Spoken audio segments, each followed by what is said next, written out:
With Warrol and Atlas Dog, we here to bring the truth. Jar open this podcast, we breaking through the fake news. They try to silence us, but we will be subdued. We're bearded alpha males here to save the youth. Spitting fire on the mic with the bass Christian takes. Exposing the lies, keeping the demons at bay. We ain't afraid to speak up, we won't be swayed. Jar open this podcast, where the truth is laid. Jar openers, cracking open the lies. We're rolling Atlas Dog, we're here to rise. Bearded alpha males saving the youth from the godless demons, spreading the truth. We ain't playing games, we're on a mission to awaken the masses with our intuition. Pulling out the corruption with no inhibition. Jar open this podcast, sparking a revolution. We're not afraid to stand tall in a world full of deceit. We're the voice of reason, bringing light to the street. Keeping it real, never missing a beat. Jar open this podcast, where the truth meets the heat. Jar openers, cracking open the lies. We're rolling Atlas Dog, we're here to rise. Bearded alpha males saving the youth from the godless demons, spreading the truth. Jar open this podcast, where the truth will never cease. Join us on the journey to bring back peace. We're rolling Atlas Dog, fearless in our release. Jar open this podcast, where the lies will decrease. Hello and welcome in. I'm back in my old studio. This is rather old, but more of my OBS, my old setting. Hopefully you can see everybody pulling over here. I'm filling in solo by myself today. Warrol, if you didn't catch it on one of the previous episodes, Warrol is at a holiday Christmas dinner with his wife, so shout out to him. Hope he's having a good time. We're going to get wild today. I think I kind of alluded to it in previous episodes, that I obviously don't hold anything back. I will give a preamble too. One of the main things I did want to say before I go too far into this is understand that me and Warrol share a lot of the same views, but our views aren't, what's the right word for that? In anything I say, don't hold it as being reflective of Warrol viewing viewing things the same way as me. In case I go a little bit too far for people's likings. My show was originally called, and still is called, Offensively Accurate for a reason. The specific nature of that is because I often wade into territory that many other people would choose to not to. And obviously people have reasons, and I understand that. And as I said previously, I would never do anything to actually jeopardize the monetization of Warrol's channel. And I'm actually very, very, very appreciative that Warrol has me on his channel, on his platform, especially for somebody like me who tends to be a bit more offensive than most. So what I wanted to start off by saying too is I will not be able to make the Christmas episode. I know we said previously that we would possibly try to do an episode on Christmas. I'm not sure if Warrol is intending on doing one by himself. He might, but I will not be available to do so. I would have to do it like super, super late.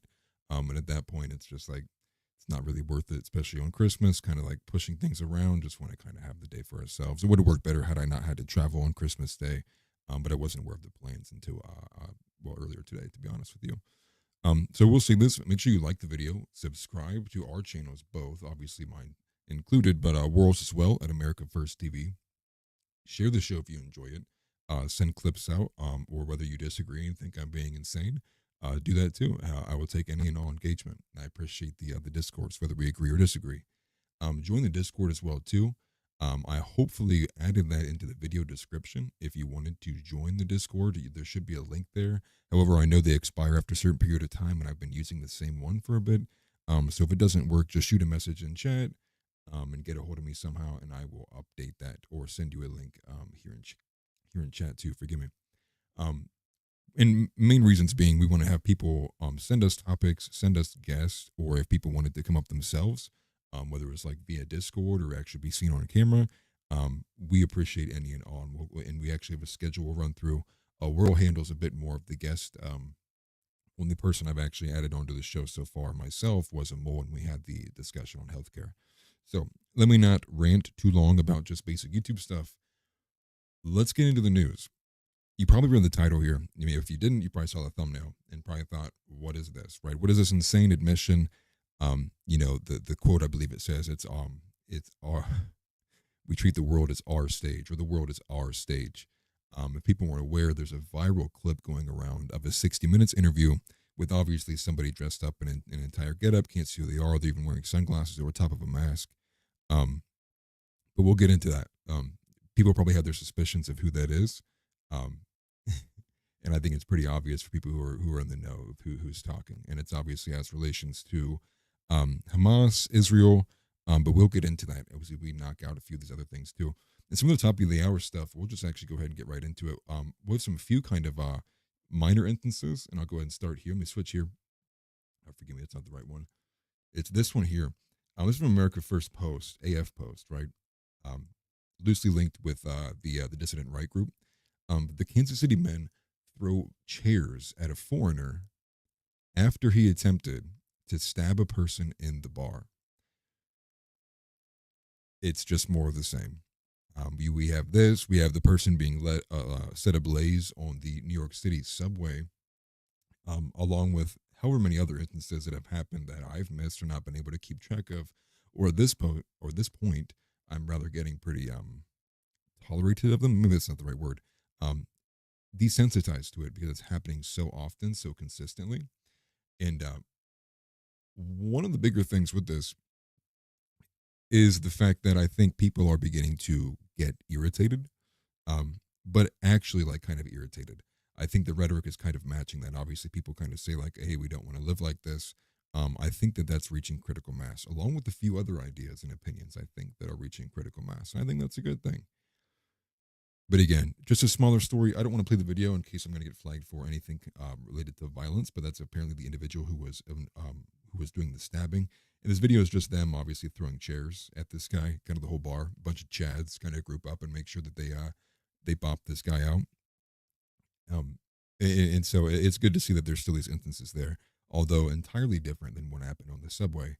On the subway was the complete opposite. In fact, it became another spectacle, rather reminiscent of the fact that there was that famous story, I think it was about 2 or 3 years ago now at this point, of the fact that a woman was sexually violated, um, assaulted in front of a group of people on the subway, and no one did anything. In fact, I think there was a video that was recorded of it, and but luckily I didn't see it. But that's what people chose to do rather than step in.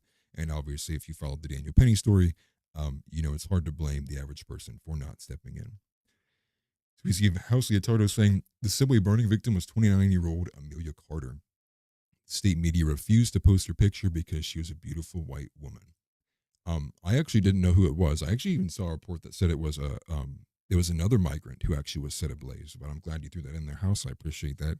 But it makes sense. Obviously, it adds to the racial lines to this as well. People don't like to talk about that aspect about obviously a lot of the targeting that occurs. We can kind of see through it and we see how it plays out. The one thing I did want to point to that too was I believe that she was actually sleeping. I saw a report that said that she was actually asleep when the person set her ablaze. So imagine that's the way that you wake up. Terrifying, terrifying story. We'll get into that here in a little bit too. I have a bit more to add to that as well. I want to specifically show you the post that highlights not even just not innocent bystanders choosing to not cooperate or not cooperate, but intervene rather. Forgive me, I'm mixing up my words. Choosing not to intervene and instead obviously taking video, but more specifically the fact that they were NYPD who chose to not intervene as well, rather just waiting for backup while the woman is literally burning. Now, I obviously can't show specific portions of that video. It's going to be too graphic for YouTube, but I will keep it on a still frame that was censored, I believe, by Nick Sortor. And so on another smaller piece of news, though, before we get into that, we're going to hit some of these top things from the hour. The leading report that the Biden administration has officially withdrawn its student loan forgiveness plans, which affects 38 million Americans. One of my first thoughts when I see this is like a little too late. I would rather that we sent money to do this kind of garbage than like what we saw with like the $1 billion handed over to Ecuador, which will inevitably be funneled or mishandled or just go missing. I think that's rather the more likely instance regarding the Ecuador situation. But seeing that this country will nonstop hand out money to other countries, other individuals, other entities that aren't American, but then renege on this kind of offer that they were doing already in the first place is like, it's just bothersome. It's like I don't agree with even forgiving the student debt loan in the first place. Um, but then you're going to choose rather to send the billions of dollars to foreign countries and then let people obviously suffer here. It just, again, it all adds up to this kind of like consistent pattern that we see where every kind of action, all rivers flow one direction. And this one specifically, again, is very anti-American. It does things that harms people who are here. And obviously, the idea, I'm not defending the idea of student debt loan forgiveness. Um, but the fact that, once again, money being given just to not American citizens. And happy Christmas Eve to you as well, TNT. I appreciate that. It's just at the top of the hour since I'm not going to be here for the Christmas episode. So Merry Christmas to everybody, because I will not end up seeing you guys until afterwards, after the fact.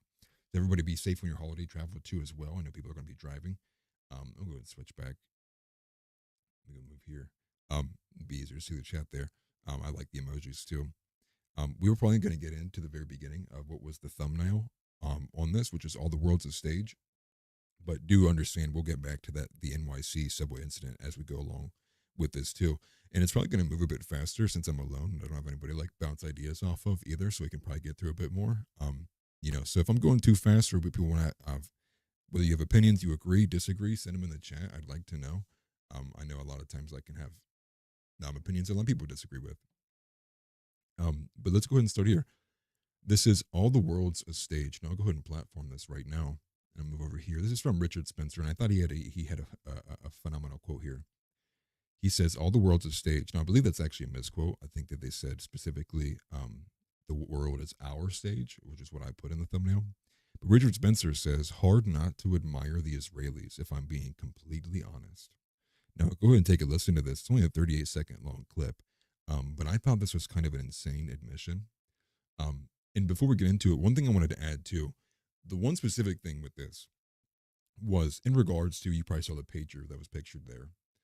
The one thing that I thought was kind of wild was, I think that I always used to think, and then again, I'm a recovering libertarian. I'm somebody who has went from, at a certain point, I definitely had a lot more left positions than even what you could probably imagine me having now, seeing how I'm, Christian nationalist now. Being against terrorism in general. Now, obviously, I mean it in the sense of like what it actually explicitly and directly means, not the sense that they use against the J6 defendants, but the actual specific, right? The use of violence or some kind of spectacle in nature to terrify people in a way that's meant to kind of be like a shock or a disruption. When I saw a lot of the news that came with the fallout regarding the fact that they had detonated, I believe it was pagers and then radios, or it was cell phones, pagers, radios, something like that. And it was like a 15-year long plan that was dedicated specifically to harming specific individuals that existed within the Hamas organization. And it still harmed innocent people. It still harmed children. It still ended up hurting just people who had nothing to do with it. Obviously innocent people. There's a lot of individual talk will come from people like Ben Shapiro, who will say there's no innocent civilians when they're all kind of involved. They voted for this government. I tend to disagree with that. And I thought at the end of the day, you take 15 years to set up this long, drawn-out plan, and that's still not enough to do things in such a precise manner that instead of just getting the targets that you would like to eliminate, you harm innocent people. Now, I would classify what they did, Israel, and what Israel did, or rather Mossad, doing this and taking this out, I would have classified that as terrorism as well. I think something that long and drawn up and still harming innocent people, going off in broad daylight all across different areas that obviously incited a form of terror. Now, again, I can't expect the conservative movement to be consistent on principles, but that's the thing that's obviously celebrated here in the States by a lot of conservative pundits here, and I find it just kind of despicable, to be honest with you. But to pick up on here, TNT says this mainstream media is going to have to say it's horrific, but Little Mama said he faked a student loan forgiveness for 38 million votes. He said he would not pardon his son. Yeah, that seems to be very consistent with obviously the Biden administration, but the left wing in general. Lie as much as he possibly can. I mean, this is kind of even exhibited with the Kyle Rittenhouse story. I mean, that thing was like deliberated in court for how long, and they still just lie endlessly about it. It was like, not only do we have it like very clearly on video, they lie like way, way, way longer after the fact, and it's like where we are right now. It's like that's kind of insane. We're way past it, but people will still say like he was armed to the teeth. He went over and like, he just wanted to kill black people. Kind of like these just insane, crazy takes. So just not surprised by that by any means. Um, they're already calling people racist for blaming a migrant for burning a woman. There are. I thought there was actually a funny troll account I actually ended up seeing on X that actually engaged with that too, the same kind of way, saying, "Are people really that racist? They can't just. Have you never seen anything spontaneously combust before?" It's like there's no way. Like there's no way someone's arguing that it's more realistic or probable that something on the subway spontaneously combusted than the migrant setting her on fire. It's just kind of these insane mental gymnastics that you have to jump through when you're in the cult or you're in the mob. Um, yeah, I am also sick of this garbage too. Headline: Dear racist, your words burn people too. Yeah, it's some people can't be helped. I kind of moved to these positions where I think that there's a certain level of IQ one must have retain. Otherwise, like no, it's just it's literally impossible. I think some people are just entirely lost, and not to say that there's not redemption for them.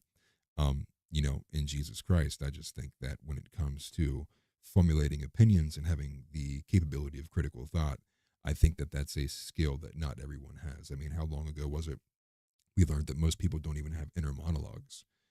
There are a large portion in population in this country that are just literally NPCs.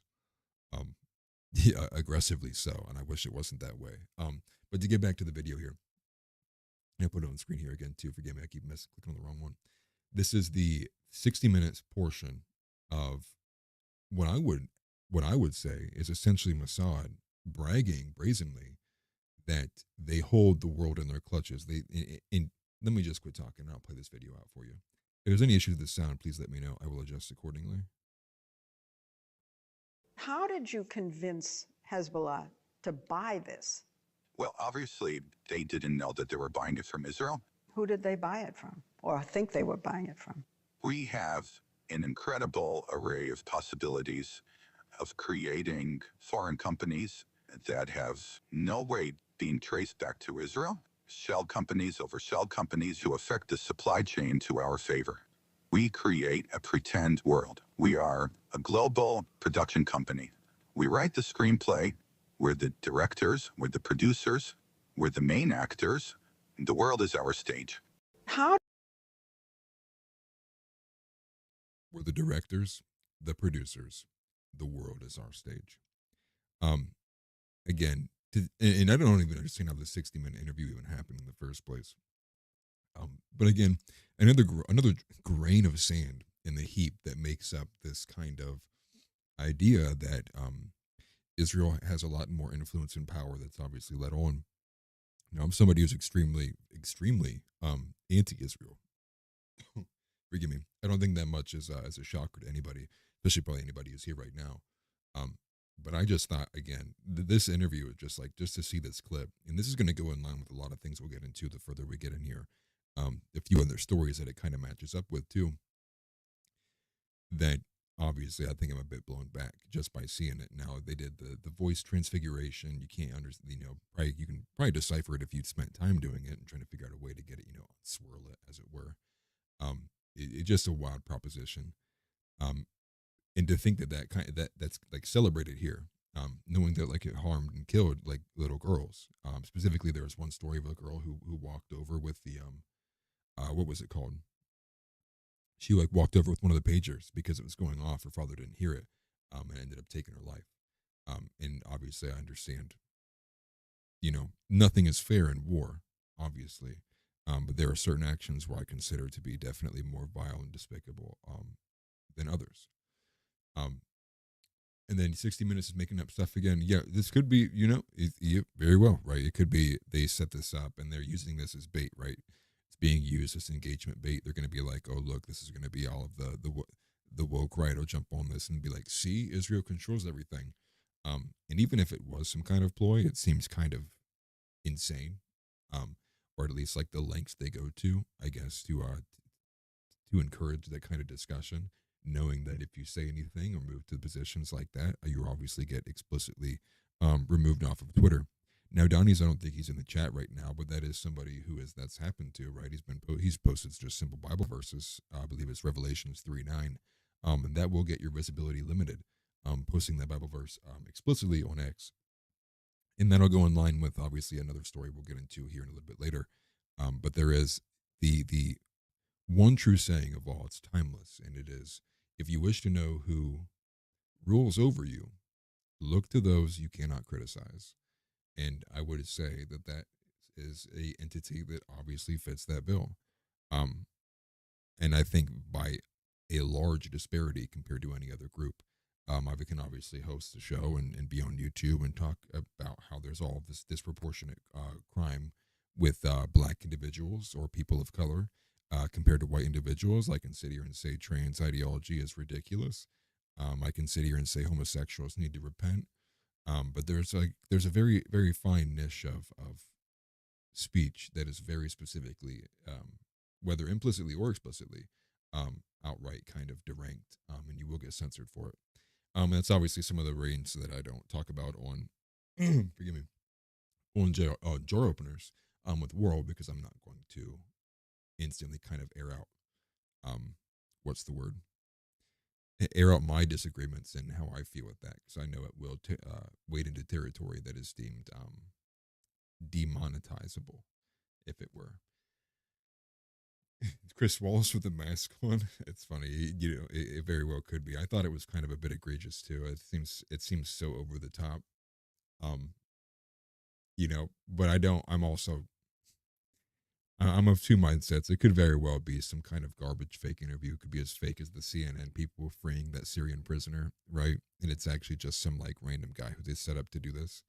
Um, but yeah, Muslims, and I think that's a good point. I think you bring up a great point there to TNT with Muslims, and because I can sit here and say that our the Muslim identity, Islam, is incompatible with the West, and we just can't operate or cooperate together. The ideal and the structure and the system setting of both, it's incompatible. But again, that would be fine, and I think that you would see a lot of conservative individuals speaking to that. Um, Same thing with Constantine Conan, Tim Pool, Ashley St. Clair, just to name a few of the bigger ones that exist in this space. Those are things that they posted recently regarding the Christmas attack, and I think that's a good what's it called? Man, I can't think of it. The good transition, I should say, to move over to the Christmas terror attacks. I think that bleeds into it as well. And this is going to be from End Wokeness. Now, this is the Christian market attack in Magdeburg, Germany. And so there was 11 fatalities and 60 injuries. What you're seeing there is obviously the aftermath. I'm not going to play the actual drive-through of it. It was pretty graphic. I don't know how high or how fast that individual was moving, but it was immediately after. It was the automatic assumption was that this was an attack from a jihadist, and I think that there are things that don't match up there either. In regards specifically to the person's social media accounts and posts of the individual who actually committed this attack. But what did we see right after this attack? Immediately after this attack, we saw all of the sentiments being handed out of why we are incompatible with Muslims and how Islam is so bad. Look at these people. Look at this culture. We can't exist with these people. And it speaks, I think, again, to the sentiment buildup. Now, I don't think, and again, this is kind of like long range, long term thinking here. But for me, regarding the stuff with post 9/11, right, we had to obviously drum up sentiment. And, obviously growing up, you heard sand peoples and obviously much worse than that. Then you would have this buildup of sentiment that these people were like lesser than, right? We kind of like dehumanized them a bit, made fun of them. They're a bunch of goat farmers. And we found a way within ourselves as the American people, obviously using 9/11 as a leverage point. And I won't get into that right now, but going in and attacking and invading and bombing their countries. And that's when you began the endless wars in the Middle East. Obviously, there was excursions slightly beforehand, but that being the large kind of flag event that led us in there. No, I'm somebody who believes 9/11 was an inside job, and even a bit more to that too. But obviously, there were no weapons of mass destruction, and we know that we kind of got lied to go into all these different countries. And namely, though, in the same regard to this Christmas attack, there was the buildup of the sentiment of we don't like brown people, right? It was the build. It was this continual buildup of getting the American people behind all the sentiments that would be anti-Muslim, anti-Eastern, Middle Eastern culture, specifically Islamic culture. And I think I see that kind of build up occurring again because obviously we've had word of mouth speaking to the fact that we want to go in and bomb Iran. We want to go attack Iran. Trump assassination attempt must have been Iran. Um, drones flying over the New Jersey shore must have been Iran. And you see this repetitive. It's over and over and over again. And I think when you obviously see something like this, I think on the surface it's an okay conclusion to draw that it's like, okay, that was definitely a religious attack. That was definitely like something along that lines and happening at like a Christian market, being explicitly like that. Yeah, definitely. Like you would say, like it's probably more than likely a jihadist attack. But when you don't know the details either, it's pretty easy to make that assumption too.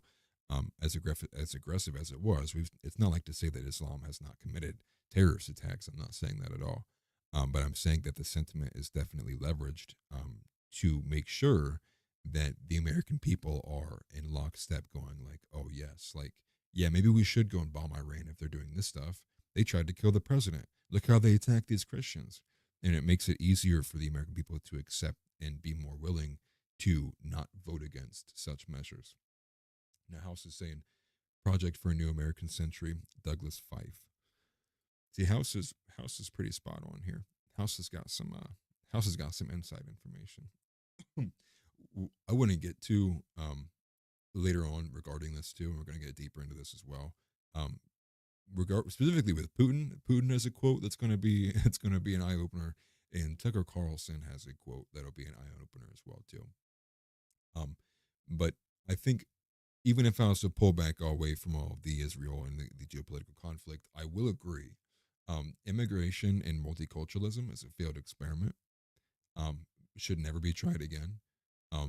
All efforts that we've seen with this multiculturalism has been, in fact, could be named as the Babel agenda. What I will put up here too is this is from Jack Posobiec, and he says, "Draw your own conclusions.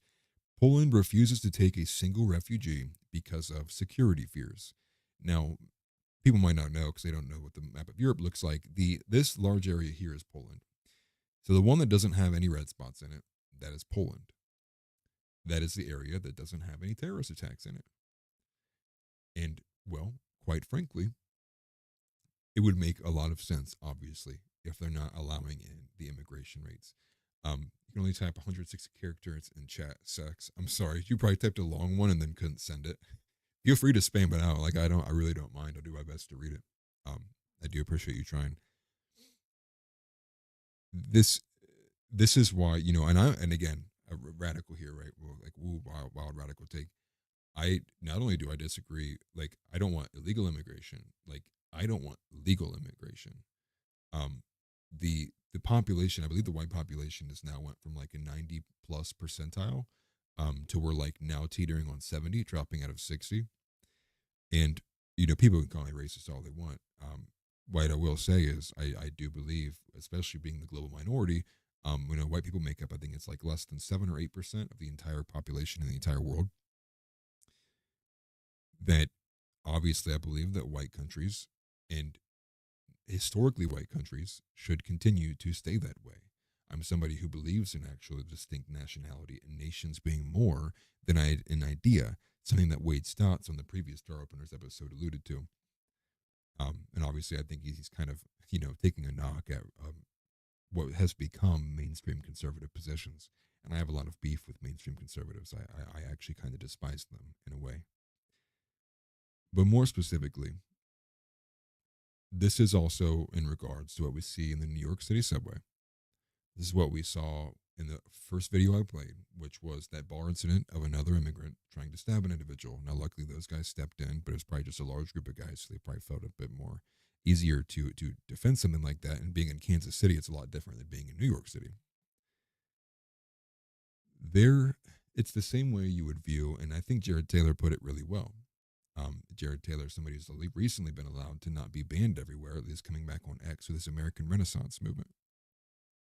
You see this with China, right? I would never in my life expect to move to China if I ever had to or wanted to, and then believe that because I am a citizen, if I was to be given citizenship there, that I would then have equal say to the direction and posterity of what China should be as a country. I would feel so out of place, so disconnected, and obviously knowingly, like intuitively, that's not my homeland. Like I'm not any person to do it. I would actually just rather just be more grateful of the citizenship, and more importantly, I would probably be doing things that would help me assimilate into the culture. Because if I didn't, I would obviously stand out like a sore thumb. I'd probably experience things that would be obviously look at this white dude, or or things of that nature. But in a more just pragmatic sense, I wouldn't be able to function, right? If I didn't do anything, it's like I'm not going to learn Mandarin. I'm going to just force English on everybody around this place and expect that things aren't going to go poorly. Well, how many places do you think I can go to? Maybe in large tourist positions in larger cities, I'd have an easier time and it'd be one thing. But say in the countryside, no one's going to understand what I'm saying.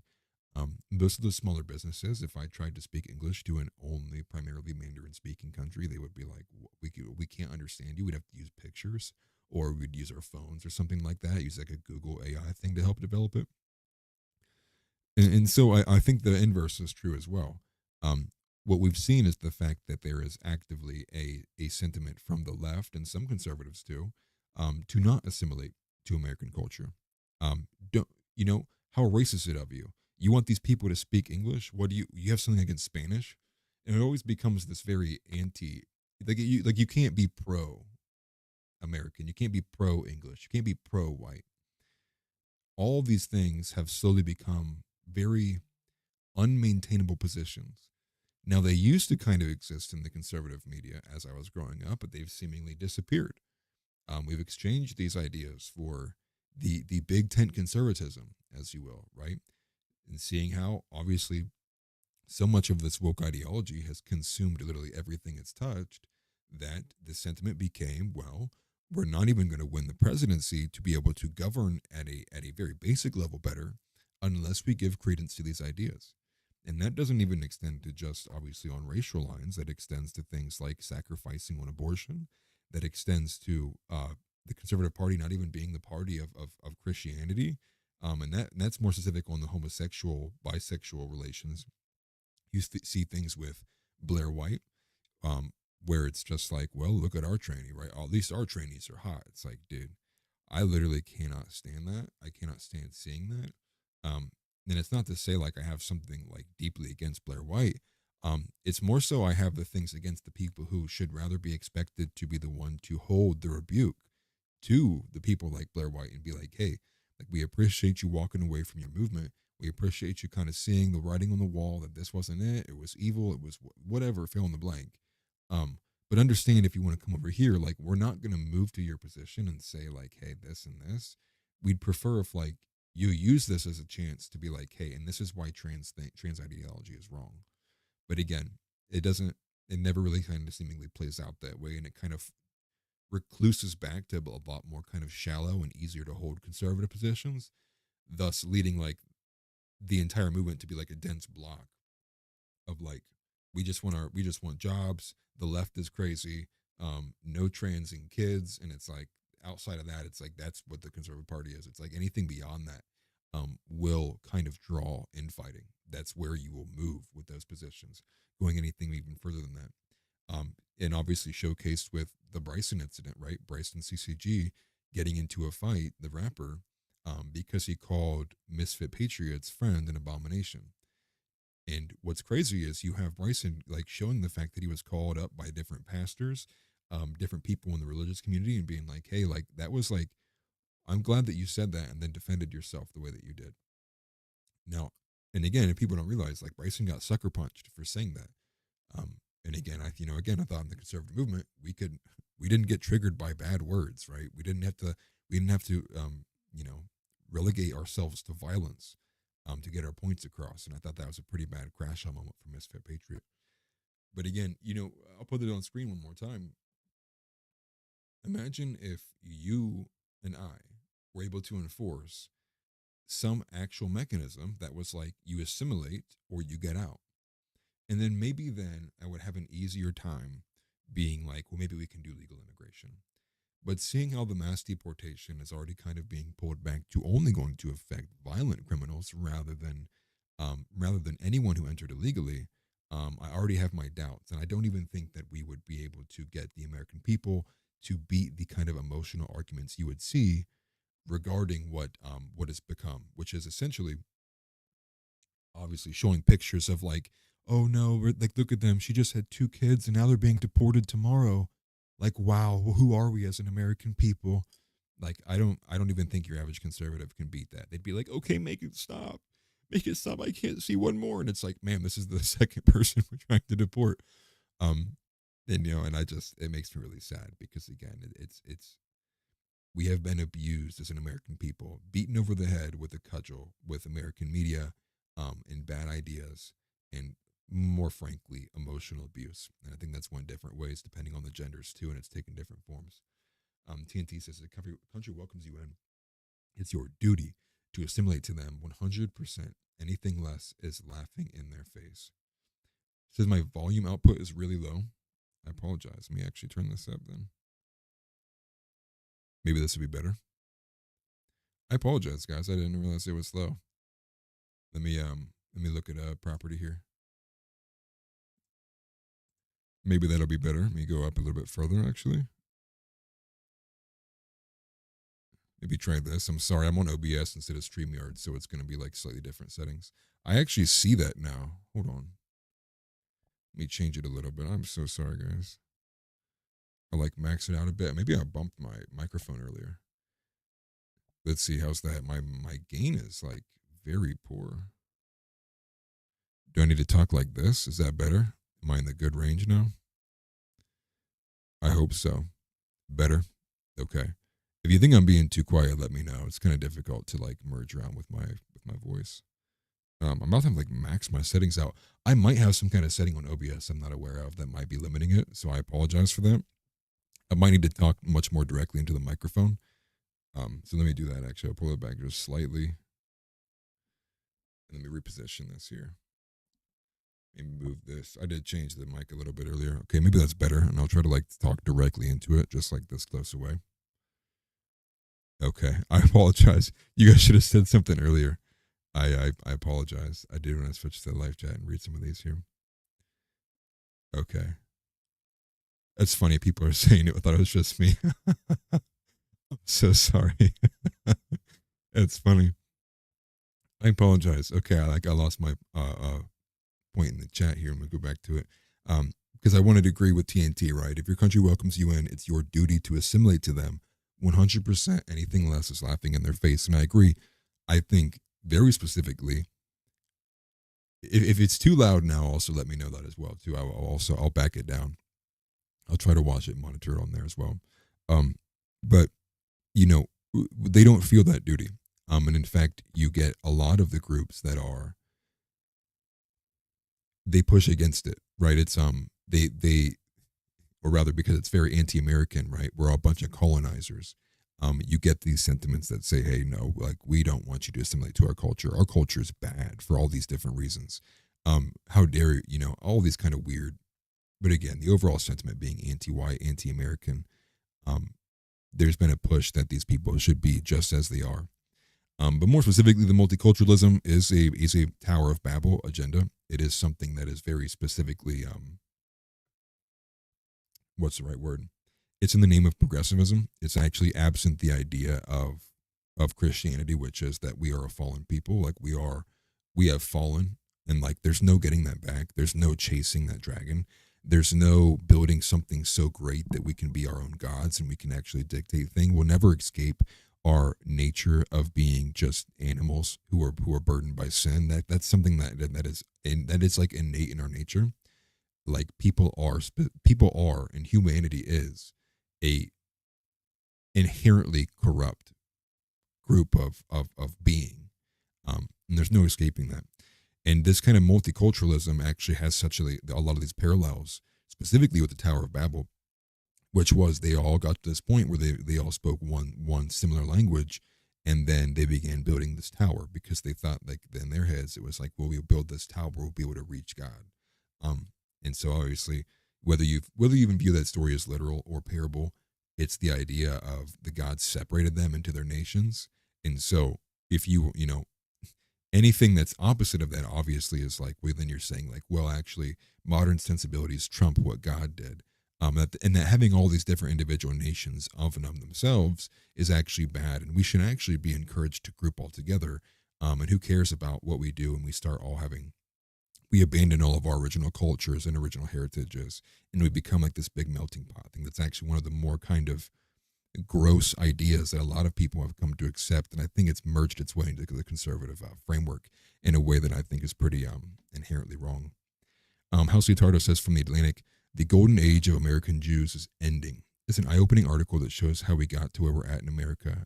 Okay, I appreciate that. I'll highlight that, actually. Let me write that in my little thing here. I'll put it down underneath this. From the Atlantic, you said? I actually didn't see that. Well, obviously, I probably wouldn't see that on X. That stuff gets censored like crazy. And this is what I was talking about earlier. I think a lot of the stuff with Jews, right? Like, say it with the hard with the hard J, is reaching critical mass. It's hard to hide it, especially regarding the Israel-Palestine stuff, and that's a conflict that's seeped its way into the younger generations as well, something that's easily shared on TikTok. And speaking of TikTok, that's one of the large reasons why we wanted it banned here in America, was because it was very, very, very heavily influencing people's ideas and their information on what they were seeing and hearing about that conflict specifically. Obviously, that leading into other things. Obviously, that then downstream from that is when you're getting like the AI translated Hitler speeches, and and it just, and so on and so forth. And so they obviously were like, they got the call, they had to shut it down. That's the way that it essentially worked out. Let me write this down here. Let me get past the volume thing. It's funny because people were saying it was all bad. TNT says my voters pamphlet had something like 26 languages. It's insane. I actually went to the what do you call that? Not the pediatrician. Well, I went to like the children's hospital for my daughter because she needs to get some tests, and we're possibly looking at the fact that she needs to get surgery, and she's not even 2 months old yet. So it's been something I've been having to deal with. But speaking of, in the clinic window, on one of the side of the walls, it just has a chart, and it says point to your language so we can figure out how to translate for you. And at the actual like clerk desk, there is just a massive, like a massive wall, and it's like, Spanish, Italian, Cantonese, languages I've never even heard of before, all kind of lined up on this thing. And it's like, how are there this many different language speaking individuals coming to the children's hospital, that there's a literal like hand guide, visual guide for people to speak on right here? Like, that seems kind of insane. That's absurd. And I just thought that goes along with the fact that what we're seeing here, with 26 languages on a voter pamphlet, is also ridiculous. But obviously everybody understands that that's the direction we've moved, and that's what we're dealing with. And then House Leonardo says the Atlantic is a left-wing publication. They're dry snitching on themselves. They got to get out in front of it first. Yeah, they got to find a way to always manipulate. And again, if you give any truth to what we saw in that 60-minute clip, well, you would go, hey, they're owning it, right? They're owning the fact that everything that we see and consume is actually theater, and it's all dictated by Mossad. And if you follow things with like Jeffrey Epstein, and Ian Carroll, somebody who does really good research work into that too, why have we not got anything with Epstein? Why did we know why was JFK assassinated? All of these things seem to have a link, and it seems to me, especially from a Christian viewpoint as well and perspective, that all of these rivers flow in one direction. Now, even alluding to these things or criticizing Israel is about to become illegal in my state, and I live in Ohio, and the Ohio Senate passed a bill, which is essentially a replica of H.R. 6090, which is going to outlaw different portions of the Bible, the New Testament specifically, and it will clamp down extra defenses and consider any amount of these criticisms to be anti-Semitic, and it will obviously be classified as like probably hate speech or some form of a hate crime. I'm not sure what the specifics are, whether it's a fine or maybe it is jail time. Who knows? But I'm not going to stop. That's an affront to the First Amendment. And I'll be one of the first ones who gets picked up for it. So be it. I think it's absurd. So, to get back to the incident of the Christmas attack, to just finish it out here, we're talking about the terror attacks, the multiculturalism. Obviously, these things would happen less if we were further apart. We were kind of worried about our own countries. I'll put this on screen again here. This is from an account I'm not too familiar with, but I did see it with other accounts. I wish I had the other one so I could, really kind of vet it. But this was posted on the 22nd, which I believe is today. No, that was yesterday actually. So it's not been community noted yet, and I can't see it because I haven't gotten approved for the community noting thing here. And what we see here, what's up, Warrol? He says, up here, just stopping in for a few minutes to hit the like button. It's loud where I am, so I can't hear. I appreciate you being here, brother. Thank you very much. And I apparently was quiet earlier, so you wouldn't have heard anything at all, even if you were able to listen. I obviously made a mistake on my end. But we have this here. This is from, again, Megatron. It says, new. Elon Musk suspended the account of the terrorist from the Christmas market in Germany on X to restore it again, but with deleted history and posts where he supports Netanyahu, Israel, and attacks Islam. I also saw this from the very beginning in the initial point too, because people, when they find out the identity of who committed an attack, whether it's a shooter or any other kind of like large incident like that, they immediately go and look up, what did this person say online? What was the political ideology associated with this? What was their bend, right? And for him, and I saw some posted, I believe, Ray is an account that's on X as well. He's a much larger account. Well, I don't think he's massive, but he's bigger than mine, obviously. And he posted a video of a side-to-side of the post that existed before it got taken down and then the post of it afterwards. And obviously what it was missing was all of the ones that would have kind of raised speculation over whether he actually attacked in the name of Islam. But I think, again, and that's why I kind of began with this kind of, with talking in this form, was because I think that there's such an ease and such a political bend to kind of convince people that it was an Islamic extremist who carried out this attack. Obviously, again, there seems to be portions, whether it's the intel agencies or whether it's just with neocons or the warhawks that exist in the establishment that be, they want to go to war with Iran. I seem to view this in the perspective of, I think that American foreign policy is dictated by somebody who is obviously not Americans. Now, TNT says, I don't believe for a minute this jihadist was pro-Israel. And this is what I'll say. It's hard to say anything otherwise since it's all been deleted. But I would have expected this to have been community noted had what I had seen been false. But you also have other accounts showing that they had actually recorded some of this information. And it could also not be the right person. I would also grant that argument too. But the point here too is like, this isn't a pro-Islam or anything. It's the fact that both of these religions have ecclesiastical foundations that are entirely opposed to Christianity. Now, what's crazy is the fact that Judaism is actually further away from Christianity than what Islam is. But the point stands is it's not a either or. Like, what they've convinced us to do is go, we'll see, it's not, look how these brown people behave. They're goat farmers. They bomb buildings. They strap bombs to their chest. We should support these ones because at least they're a bit more like white seeming, and they're a bit more kind of adaptable to Western culture. And I think that's just a bad viewpoint. I think both of them are poor. We don't need to take either side. In fact, we should take no side. We should be restoring Christianity and stop this kind of our greatest ally garbage, especially when they are wagging the tail, as it would, or wagging the dog rather, for us to go and carry out things for them, whether it's financial means in terms of billions of dollars, or it's building these massive blocks of that sink that were like hundreds of millions of dollars, or military aid, all of it too. It's like, what are we doing over there, right? And again, I say this as somebody who had a brother who was formerly in the military. It's like, I always was running the risk of like, we do something that's going to bother somebody in the Middle East or something along those lines. And next thing you know, I don't ever see him again. Or if I do, he's over there for 4 years and he's got to, do some pretty awful things, especially in the name of for what. And again, I believe the American empire, this nation building, has been a god awful experiment.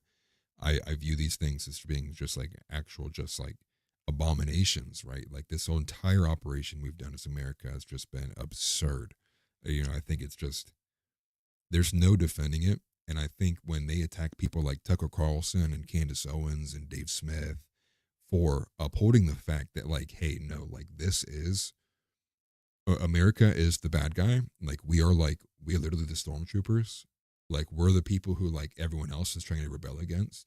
It's like you kind of make that revelation and you're like, okay, I see that. And it's in no way to be like all American values are bad. You must hate America. It's like, nah, dude, it's like, it's having the objective perspective of being like, the American people have such little control over what America at the highest levels does. And all America does at the highest levels is constantly abuse the American people while bombing other countries. And for whoever it may be, who for whatever reason, you don't even have to agree on whatever reason it may be. It's just like we all see it, we know it, and it needs to stop immediately. And in no way is that anti-American. That's like, why don't we move to the American isolationist position, or at least try to be a lot more peaceful than what we have been? And I think that there's some easy kind of points to get across. But again, this whole like Babylon Bee like slamming their chest and saying like we have to be pro-Israel. All the other conservatives that come up, the Deborah Leahs, there's that new one, like the Isabella DeLuca girl who posted something last night. They had millions of impressions today. It's like I don't support terrorist organizations, but I do support. And again, it's all kind of driving that sentiment into our heads. But to get to some of the other chats, Kukla says, cheers and Merry Christmas all. Merry Christmas to you too, Kukla. Very, very much so. And I appreciate seeing you in here. I know I usually don't see you very much on jar openers, but you're always here on my on my individual ones. So I do appreciate it. I apologize if jar openers isn't your taste. TNT says, feels like they're just stirring the pot to make everyone mad. We should let them fight it out. Then us Christians move in on the winner with the new crusades. I could get behind that too.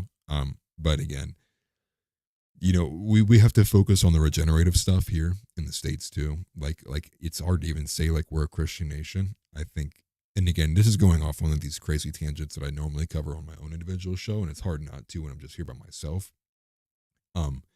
But before we began the new crusades, I think we would have to shore up who we are as Christian people here in America first, before we inflicted our version of like Protestant, for Lord's sake, onto other people, right? Because our version of Protestantism has female preachers preaching about how they worship the non-binary God, and that like Taylor Swift needs to be played in churches, and all this. Just like, I mean, it's so bad. And talking about how gays actually no rebuking of anything, down with the patriarchy, all of these ideas that are literally entirely antithetical to what has been laid out in Christianity as we understand it. Do we shore up our bases? Sure. I'd have no problem trying to press everything out, but I think that we actually got to pull all of our missionaries like back to America and be like, you need to go to Baltimore, you need to go to Louisiana, you could probably go to Utah, get the Mormons maybe, because it's failing here, and it's hard to like move when your foundation is kind of garbage. And let's continue on. See, House said we've run around kicking hornets' nests, leaving every country worse off than when we got there. Yes, exactly. The nation building experiment, if you can even call it that, it's definitely been very well intended, has been an absolute disaster, not only for us, but obviously for the rest of the world. And it's hard to not also understand that everybody else who's not in the American alliance, the NATO alliance, to view us as being like we are the empire, like we're the bad guys in their story.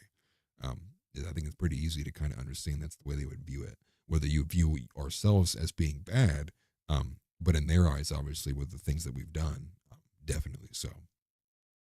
House says Korea, our greatest accomplishment, has had only one president that hasn't been assassinated or imprisoned. Well, yeah, And South Korea is a whole different thing too. I mean, South Korea specifically has issues with like their birth rate, right? And they have really bad sexualization problems. So it's kind of like this the Enlightenment, everything that's kind of been downstream from that, all of the classical liberalism that I think is a disgrace and it needs to be forever purged, um, has led to such awful systematic failures and dysfunctions of things like family units, and just kind of basic, just very dysfunctional. And I believe South Korea is the country that has like one of the worst birth rates in the entire world. It's like something like 0.78. They're like very, very far behind replacement rate. So we did well to install something over there, and well, they can't even sustain it because we infected them with our liberal ideology, this classical liberalism that is essentially, rather more accurately, has been the enshriner of feminism, and feminism is about to rear naked chokehold Korea into submission because you obviously can't do much as a country when you have more people dying than being born. It just doesn't function very well that way. So there will be more regarding the whole Israel thing as we make it through this. I did want to actually go back to the fact that the woman who was burned alive on the subway and pick back up to something that is a bit more fresh and a lot less esoteric. Also trying to check the time here too. Okay, I talk a lot. When I get on out here solo and get on my soapbox, I have the innate ability to talk for a very long time. So I apologize for spending too much time on singular subjects like that, but I will move on to the woman being burned alive on the subway. I have this specific one, and I will pause this now because it gets very graphic very fast. So the New York law enforcement officials report that Sebastian Zabeta, yeah, I think that's how you say it, a 25-year-old Hispanic male from Guatemala who is accused of setting a sleeping female subway rider on fire and watching her burn to death, has been arrested and taken into custody. What's wild with this is the fact that he was already deported. I'm not sure if I bookmarked that specific one, but this guy was already deported and he came back in during Biden's presidency. So he was deported under Trump's first term, as far as I understand, came back in under Biden, and this is what he repaid that thanks for. That's what he did. Again, our cultures, there's too much of a difference in our civilizations to expect that we could all act accordingly, to put it lightly. And I think that also speaks to the fact that there's beauty in having our own independent nations. And I think this is an effect, this is a consequence of trying to force two groups together that weren't meant to exist together. I think that there's actually a great idea in looking at a country wherever he came from Guatemala, and saying, hey, no, how about you don't come here? It's not going to work out. Let's be truthful about this. How about you stay in Guatemala? You figure out why your country is so garbage. And how about, you know what? Maybe make that better. And maybe we can work on some trades and trying to work some things out where maybe you guys can financially benefit. Not because we're going to dump money into your country, but because we'll try to incentivize your country being a better place to be. Also, Merry Christmas to you too, Warrol. Merry Christmas to everybody. I know it's a holiday spirit, it's on two different sides, right? Merry Christmas. Get out of our country. It's like two different sides of a coin there. That's pretty funny. But again, I'm somebody I'm very nationalist, right? I'm very nationalist. I'm very isolationist. Although I think the idea of pure isolationism it's pretty hard to accomplish when everything has been so globalized. But there are ways that you can move to that position. I think very specifically in terms of energy independence, I think that's one of the greatest accomplishments that Trump is trying to aim for. I think that's a very noble accomplishment.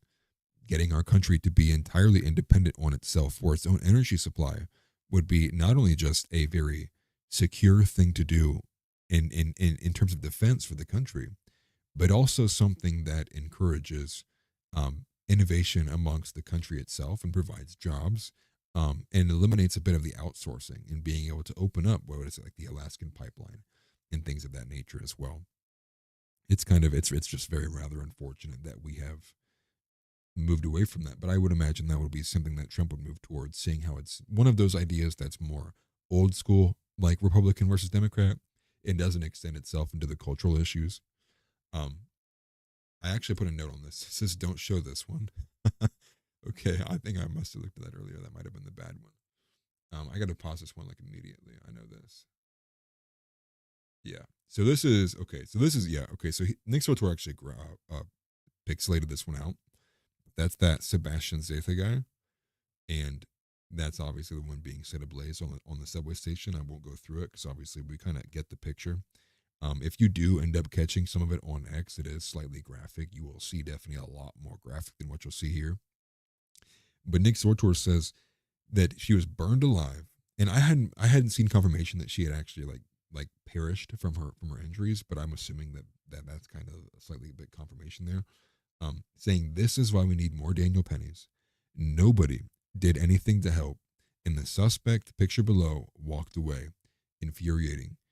One thing I wanted to allude to with this, which I believe was actually, it is in this one. Okay, I will pause this immediately. Okay, that's better. There's a cop right here. This cop just is walking by. Well, nothing I can do, guys. I guess I'll clean it up when it's done. I mean, like, that's gross, dude. Like, that's kind of like, I mean, that's pretty rough if you're asking me. He says there, watch the cop just walking back and forth waiting for a backup. Now, I won't go back and forth and watch it. I think it's pretty aggressive. This video is.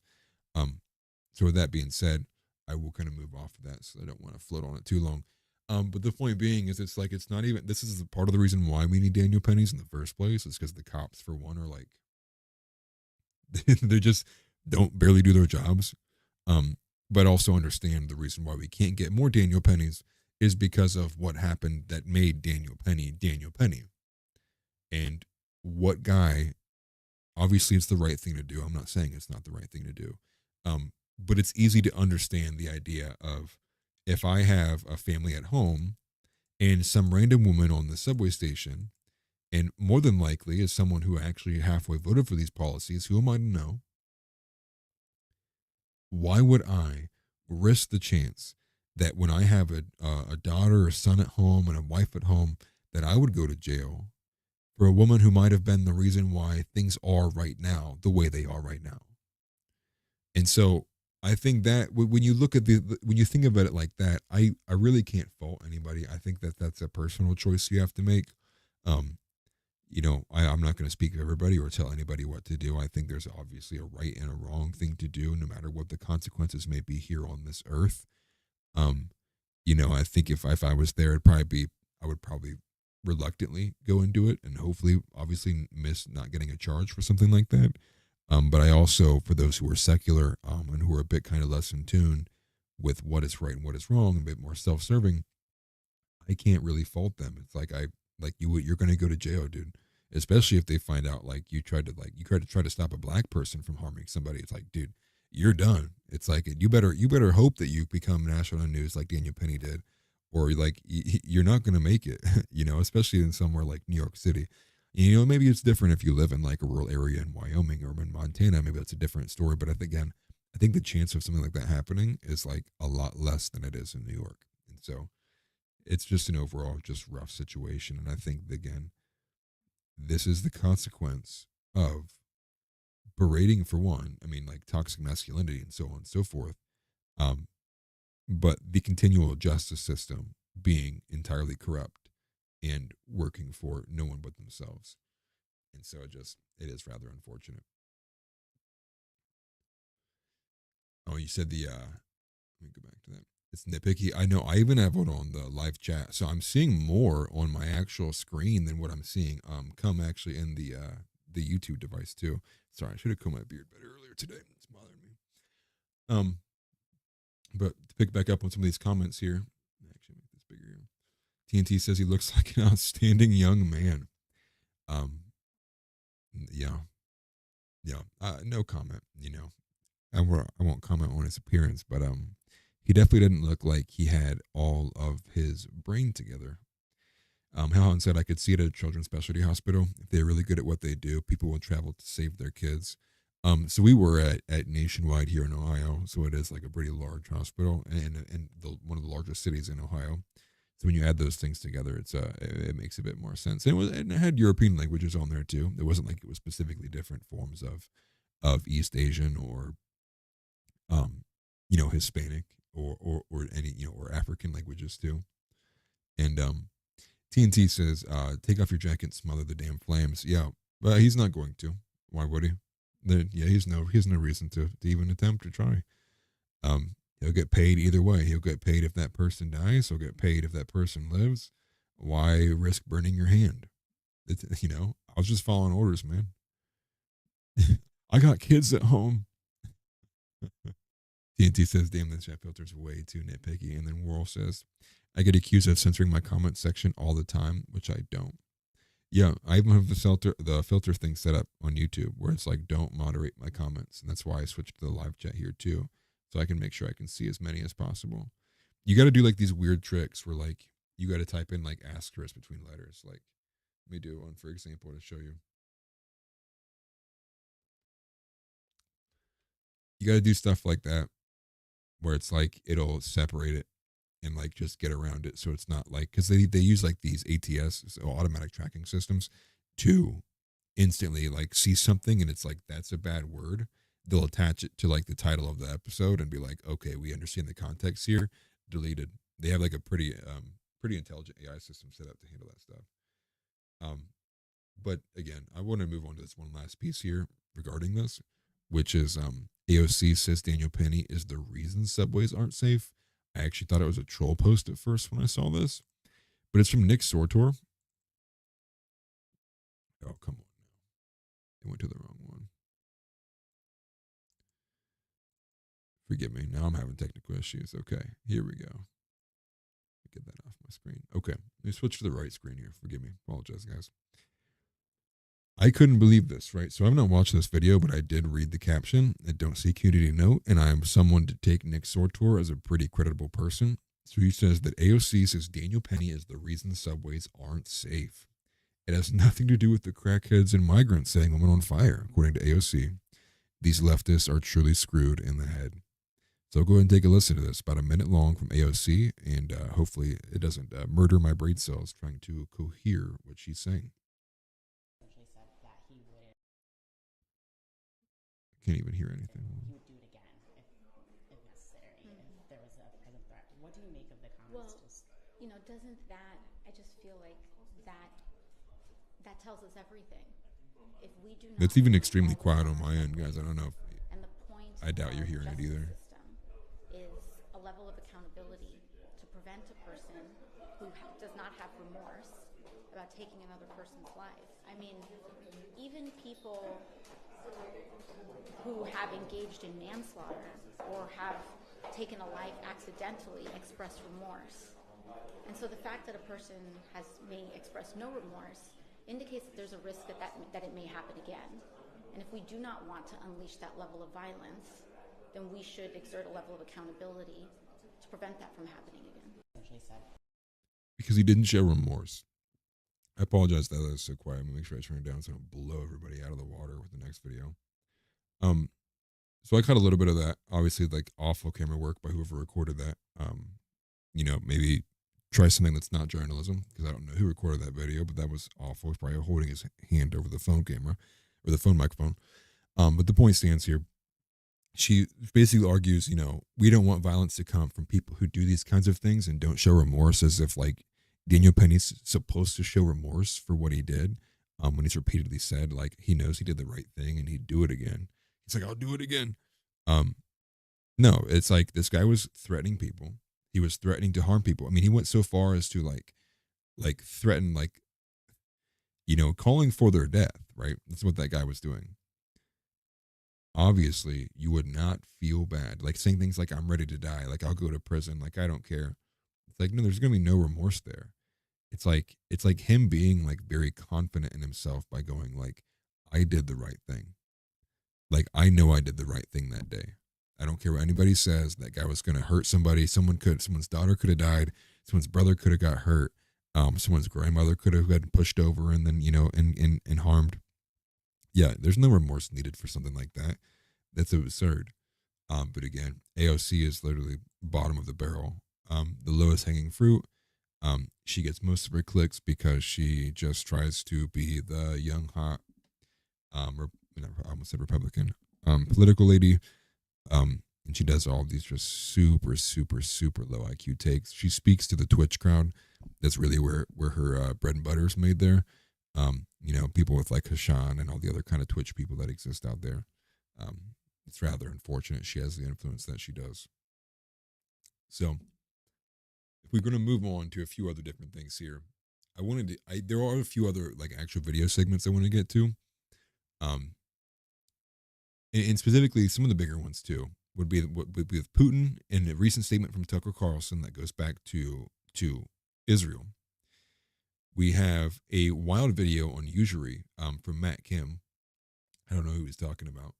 And we also have the conservative thought section too. I may want to make sure I get to the conservative thought section. So I'll go ahead and skip those other two sections I actually had saved, and we'll get right into Tucker Carlson here. Because I think this would be a better opener for the rest of the topic as we move further along into this too. So I'll go ahead and put the screen back on here so we can see everything. And we'll go ahead and take a listen to this. This is from AF Post. Tucker Carlson calls out allegiance to Israel as an affront to his First Amendment rights and says, if you burn an American flag, no one cares. But if you were to burn the flag of certain foreign countries, you'd probably go to jail. This is about a 7-minute long clip. I appreciate Tucker for everything he's come into recently. I think he's been doing a spot on job. And we'll go ahead and take a listen. And hopefully my chat don't cover the video the whole time. Just on the Jeffrey Sachs interview, I saw a lot, and not that you want to take time to respond to your critics, but it bothers me because it's not just you that they do this to. It's like everyone. There was a reaction to, because you had someone who aired a critical view of another country, Israel, you get attacked as if you have some obligation to not have people with certain viewpoints, or you must only have people with the opposite viewpoints, which is that of pro-Israel. Why is there, and this is probably going to get me in trouble, whatever, but why is this instinctual, reflexive reaction that, like, to another country, largely, again, to people, if we're all American, like, who cares what Jeffrey Sachs or whomever's view is on any foreign country, and why is it Tucker Carlson's responsibility to defend? I really, at a basic level, don't understand that. I don't either, and I'm not defensive about it because I don't have any weird, unstated motives at all. Yeah. I bear no animus toward any country. In the specific case of Israel, I kind of like Israel. I've taken my family there on vacation, and I can sincerely say Jerusalem is probably my favorite city in the world. Well, it is, of course, my favorite city. There's no more amazing place than Jerusalem. I'd like to live there. Hardly against Israel. I almost said something about him not wearing socks, and then you posted that comment in there. It's pretty funny. I'm the same way. I always have to wear socks.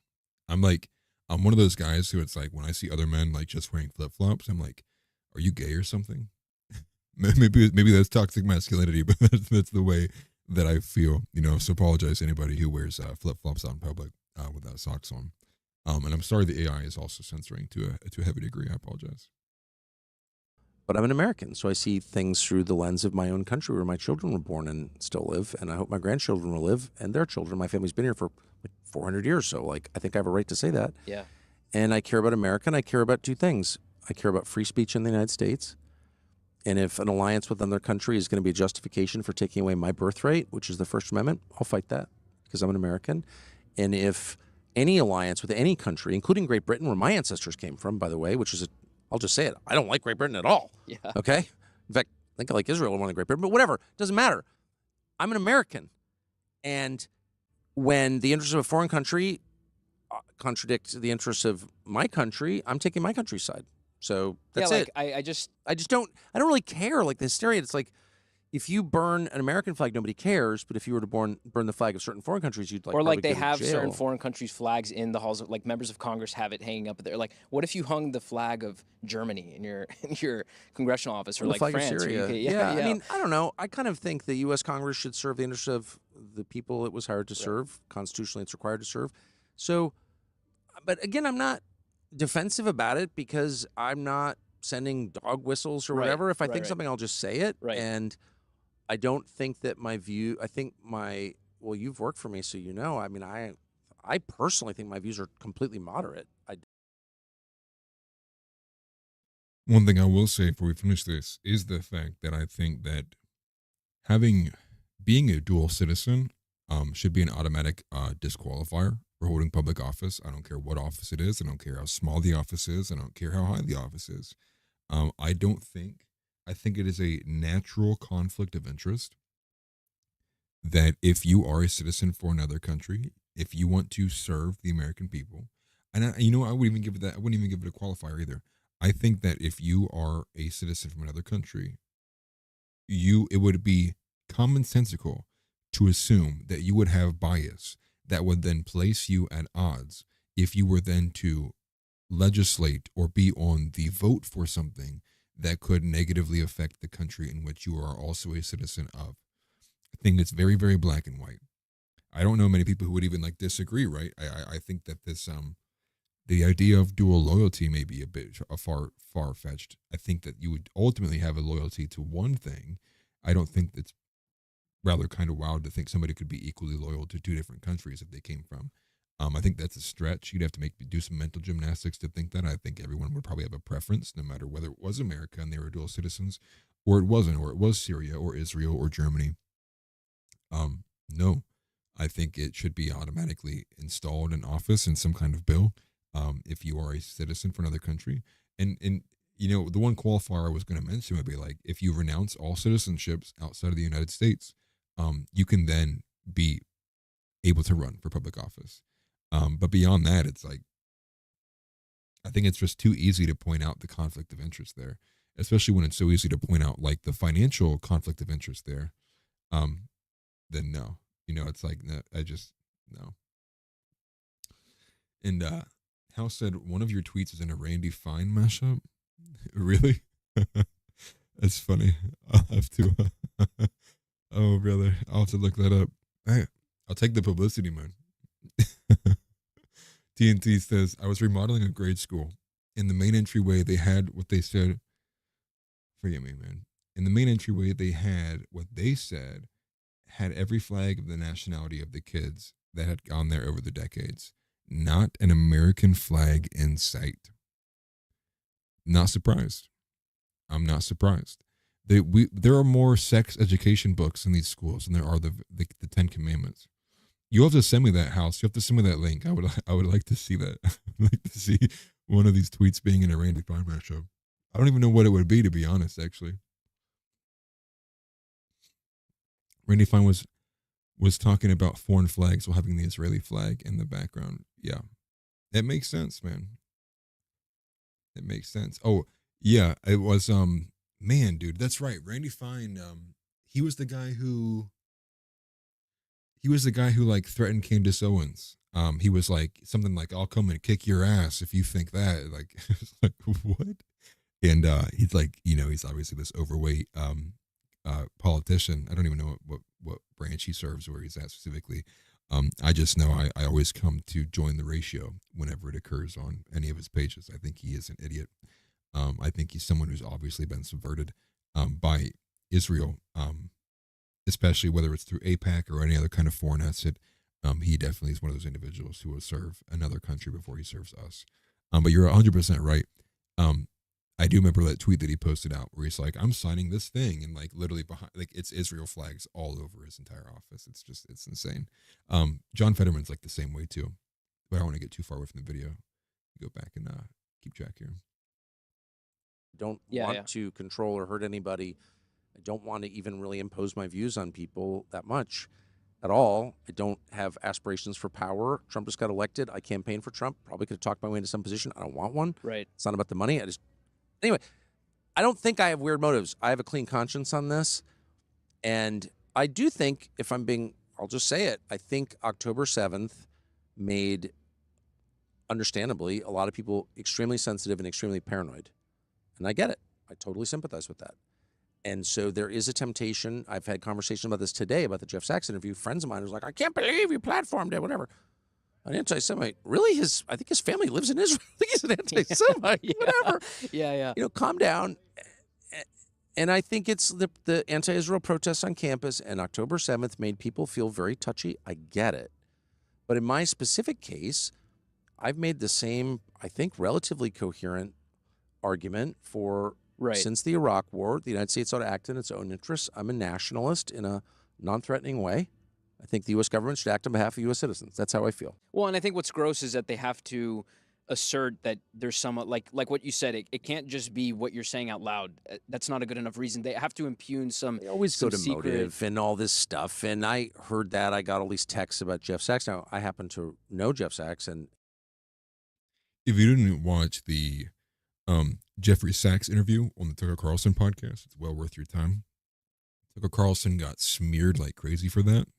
They're like, oh, wow, you must hate Jews. And he's essentially just saying, and letting Jeffrey Sachs kind of say a lot of these points too, although obviously Jeffrey Sachs goes a bit further in detail. And it's a bit more kind of, what's the word?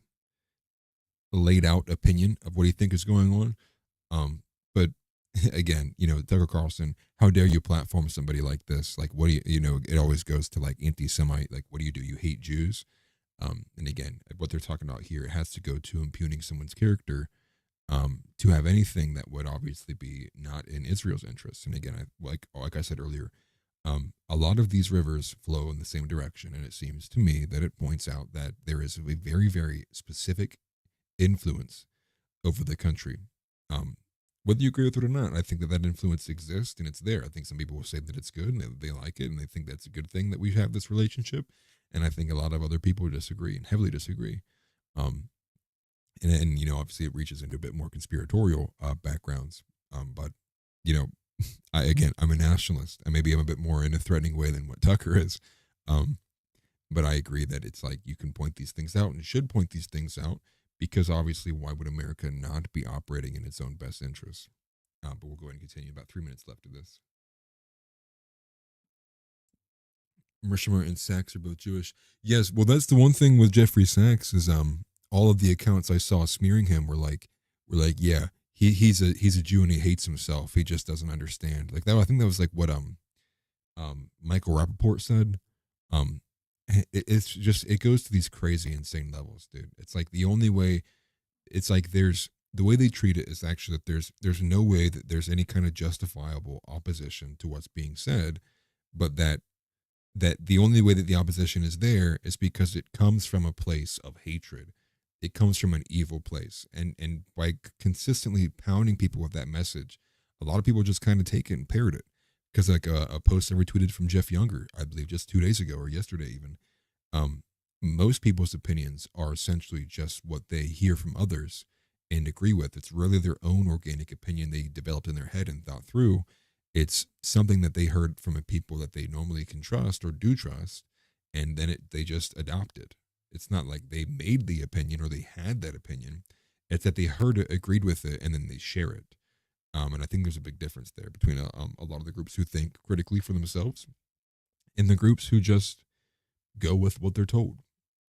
And TNT saying what makes an interviewer good is their ability to talk to people they don't agree with. This don't platform BS is cowardly, and I completely agree. I 100% agree. That's why I think like the platform like Jake Shields, his I Fight Back podcast, I think that's what it's called. I'm sorry, Jake, if I'm getting it wrong. Is also a really good one. Yeah, I think it's phenomenal. I mean, he had a literal Holocaust debate on his platform, which is only available on Rumble. And the guy who was pro that there is exaggerations in that, was arrested a couple of days later and then extradited out of the United States and sent to Germany for prosecution for what he said on that podcast. This is the level. This is where we're at with the ability to speak. The U.S. won't even protect you. And that's one thing too. Is it's like I believe he's an American citizen now too. I believe obviously he's had problems with Germany before. He was arrested in the past. It's wild. I do encourage people to definitely take a listen to that, because you probably do have different opinions than what you're going to hear on that podcast. You can only see it on Rumble. But I think that just from that situation alone, from being arrested before, coming to America extraditing you to Germany for the reason of not liked free speech, or not like speech rather, and the opposite of free speech, is just a wild scenario to wrap your head around. And obviously you compare that to the treatment that we give illegal immigrants here. But that's the way we'll treat people who are here in this country and just for the things that they say. Wild stuff all around with that situation. TT said Jake is awesome. Yeah, I've actually come to like Jake a lot. I really didn't know much about him at first. I'd always really kind of seen his fighter takes, and I seeing a group of some of the stuff actually this last year. He's pretty spot on. And I like the fact that he's got a platform and he's willing to put himself out there. I will say he breathes very heavily on the microphone, so there's like one kind of downside to his stuff. But I think he's gotten a slightly better production since then, and I think he's got good stuff. I mean, his most recent one was with Thomas Rousseau, who's with Patriot Front. That's a guy who everybody calls a Fed, and that's essentially the podcast. Was the guy who was putting up an argument to be like, this is why I'm not a Fed, and this is what my group is about. You get to hear these people talk. Anyone else would kind of argue like, hey, there's you can't platform these people. It's just bad. Like it's like the automatic assumption that like we've decided for you that these people are actually bad actors, and like just agree with us, don't do it. And then they'll smear you if you do. And then House is saying variations of the DNST3, missing it, gene made Ashkenazi Jews 40% more likely to develop schizophrenia and similar diseases. They need to start calling out their own crazies. I did see something about that. I can't remember who pointed it out. I believe it was on an X space with Arthur Kwan Lee. It was a girl who actually pointed it out, and I can't remember her name, so I apologize. Pointing out that there was like this large discrepancy with that specific demographic with the Ashkenazi Jews developing schizophrenia. I thought it was insane. And again, I'm a race realist. I think there are differences between the races that are natural, and I think that's what God intended. I think speaking anything otherwise is kind of like to say like, hey, we think God made a mistake here. The same thing applies with something as simple that most people know, which is what is it called? The sickle cell disease. In the black population, black community, they have a lot higher chance to develop that than other races. And I think that there are different reasons and different variations, different genetics, different makeups, and it's all because we're all different peoples. I think there are a lot more differences among us than people would like to point out to, that go down to very, very deep in genetic levels, like what House just pointed out there. And what's up, Jimmy? Nice to see you here. I appreciate you being here. TNT said it's about time now the show can start. That's funny. I'm glad you are doing well. I'm glad you are here. Hopefully I can, hopefully my beautiful, lovely radio voice can make you feel better over the holidays. Not to toot my horn or anything, no. I just thought it was funny to say. But we'll go and play the rest of this. About 3 minutes left of this Tucker interview here. And like him enormously for his decency and his knowledge, and he's just a moderate temperament. We don't agree. He's a liberal. I don't agree with him on a lot of things, but in foreign policy, I really do. And I think that his motives are pure. And if they're not, tell me how they're not. But I'm actually not even that interested in motives. I'm interested in his analysis. Exactly. You're and so I get all these to... texts today from friends and people I like, actually. Well, he is this and that. And he's a liberal, and he's secretly working for the CCP. And I was like, it didn't even make any sense. They're just trying to attack the guy. And I said, okay, if you can show me any of that, I guess I'm sort of interested. But let's talk about what he said on TV, which, by the way, I interviewed him. I wasn't making an ad with him. Yeah. I mean, what? And last thing I'll say, it's pretty crazy for self-described conservatives who share basically none of the values that I have, but whatever. I don't know how we're on the same team, but to say that you're not allowed to talk to someone who they disagree with, right? How is that different from Kamala Harris or AOC? Right. I just reject that. I think I'm the liberal. I think you should be able to talk to anybody you want, and you're responsible for what you say and do, not what others say and do. You can't be bounced from your job for being friends with someone or talking to someone. I have actual friends who've committed murder. I know a lot of random people. I've been in journalism for 35 years. I know a lot of people. Don King, who I love, killed 2 people. I mean, I'm not endorsing the murder. I just like Don King. Yeah. You know what I mean? The whole thing is nuts, and I'm not going to play along, and I don't feel like I have to. Well, last thing I'll say, I said to these guys before, at a base level, I don't know why on that subject it can't just be, okay, I really don't care what Israel does, but, we're $30-some trillion in debt. We have to borrow money for the things we do. Why are they above borrowing money for their conflicts? at the most basic level, Or how that's about like the, every country gets to make its own decisions based on its own interests and then pay for those decisions, and you act within your means. Like, I don't know, I guess I would like a super yacht, but I can't afford one. right. So I'm not trying to force someone else to buy me one. I have to get along with my neighbors because they live next door. I don't have the money to buy their houses and evict them. So I have to make certain accommodations. Like, they don't like my dogs barking, I got to tell my dogs to shut up. Like, I don't know. This is what it is to live with people. And everyone goes through this. And I feel sorry. I definitely feel sorry for Israel. I mean, I feel like they are surrounded by people who hate them.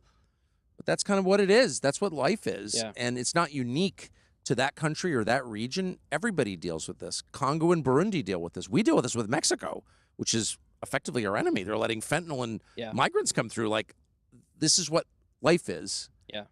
And I'm not going to be defensive or mad about it. I'm going to laugh at people on the right who are like, I don't have the right to talk to somebody. Oh, shut up. That's good advice.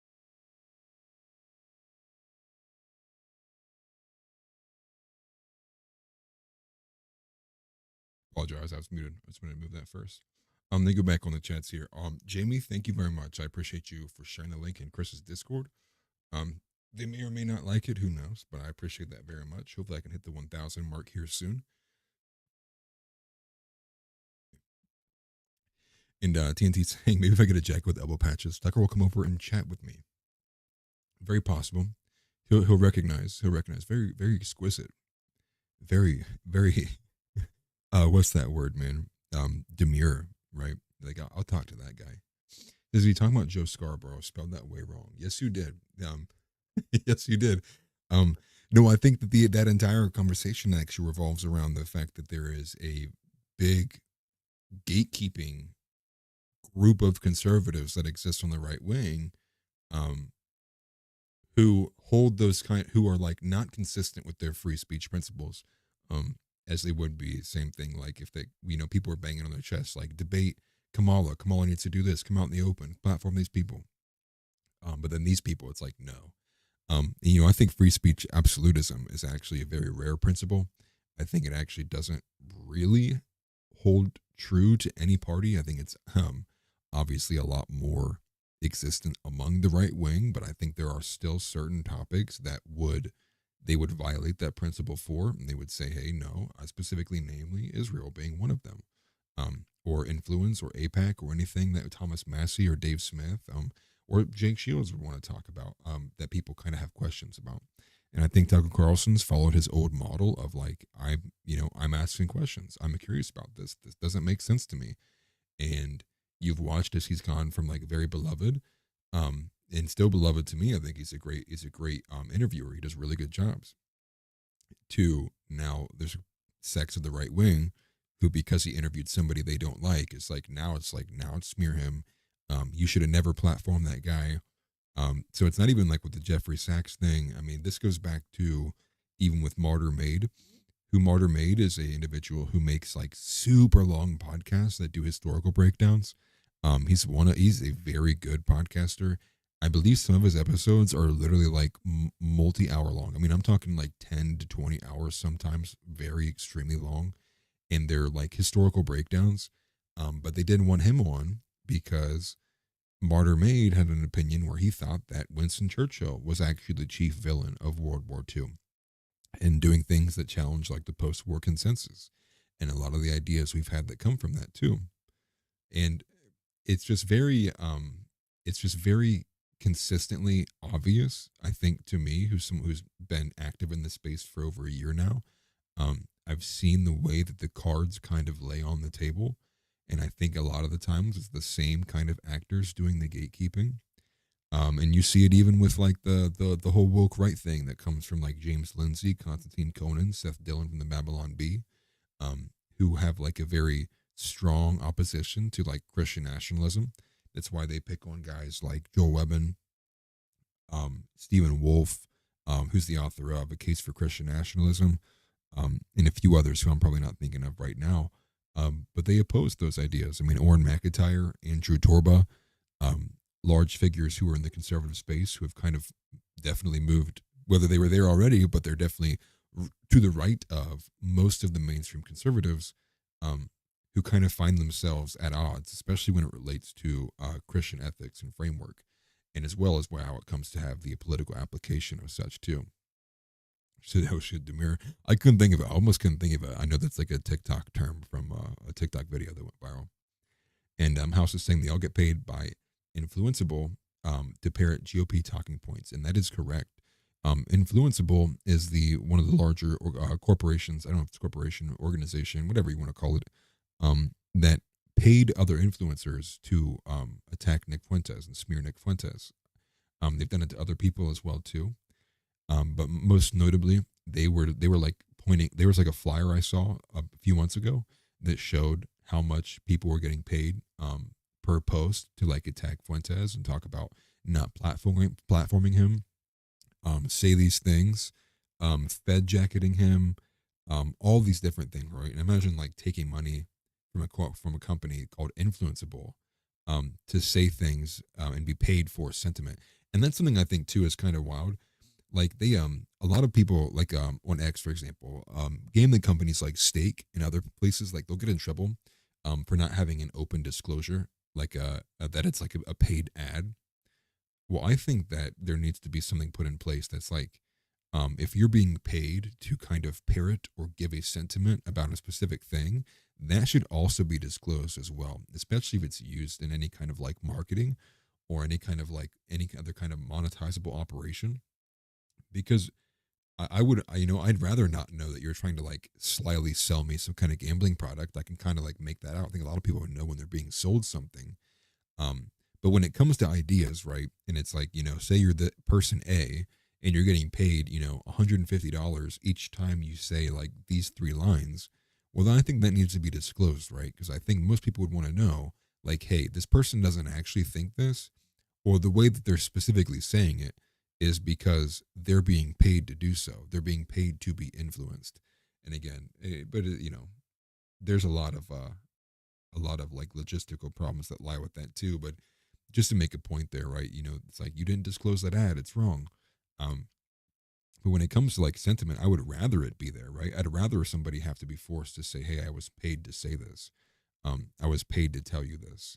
Because like I think that would be much more important, right? It would make it easier to decipher or separate what idea came organically and is actually held versus the one that's like, okay, this is an opinion and a sentiment that's obviously being pushed for by big dollars.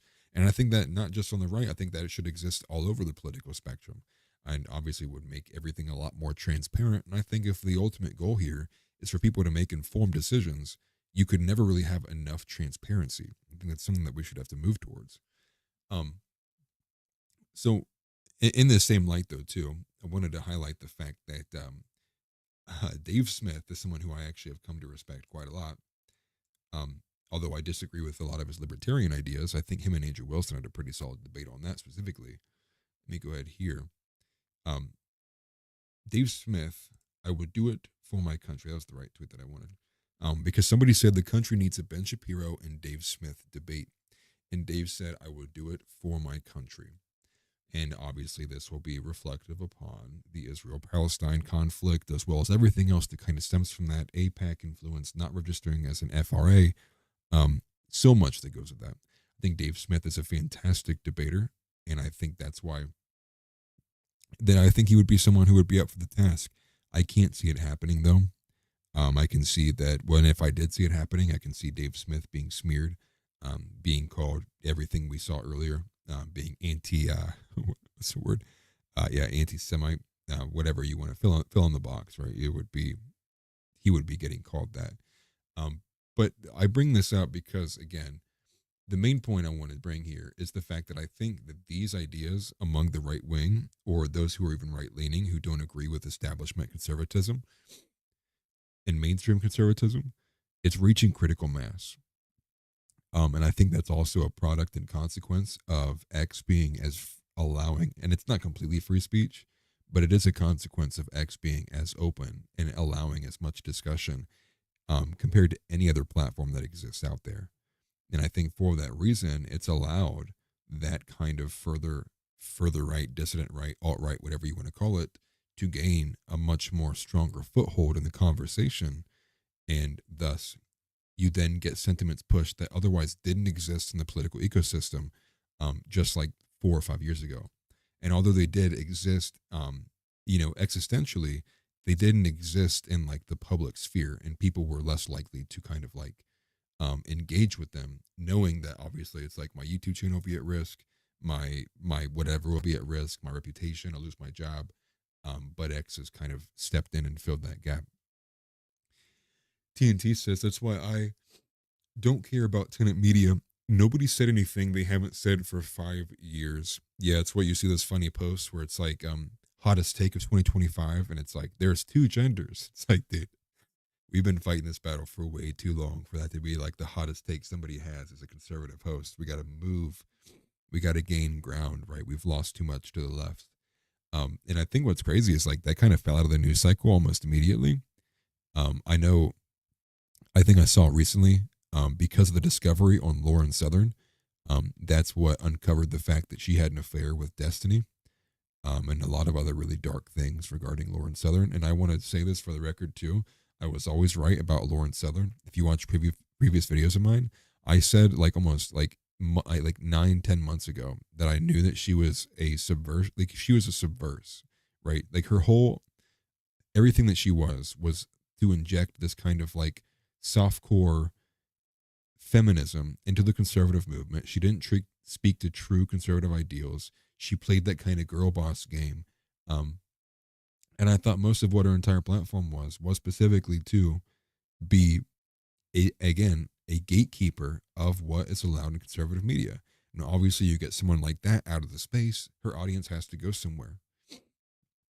I think that, Lauren Chen, I don't know how much you can entirely include on that too. But I think, Taylor Hansen was named in that. Tim Pool was named in that. Benny Johnson was attached to that as well. But again, it's kind of fallen out of the news cycle since then. And I've not really picked up with it very much. But I do know it's obviously had an impact because a lot of people were involved that were pretty large figures. But to continue, House says, most people you're arguing with online are foreigners or part of a PSYOP campaign, or they're not even real, or they're just like a bunch of bots. They're like pre-programmed LLMs, which large language models.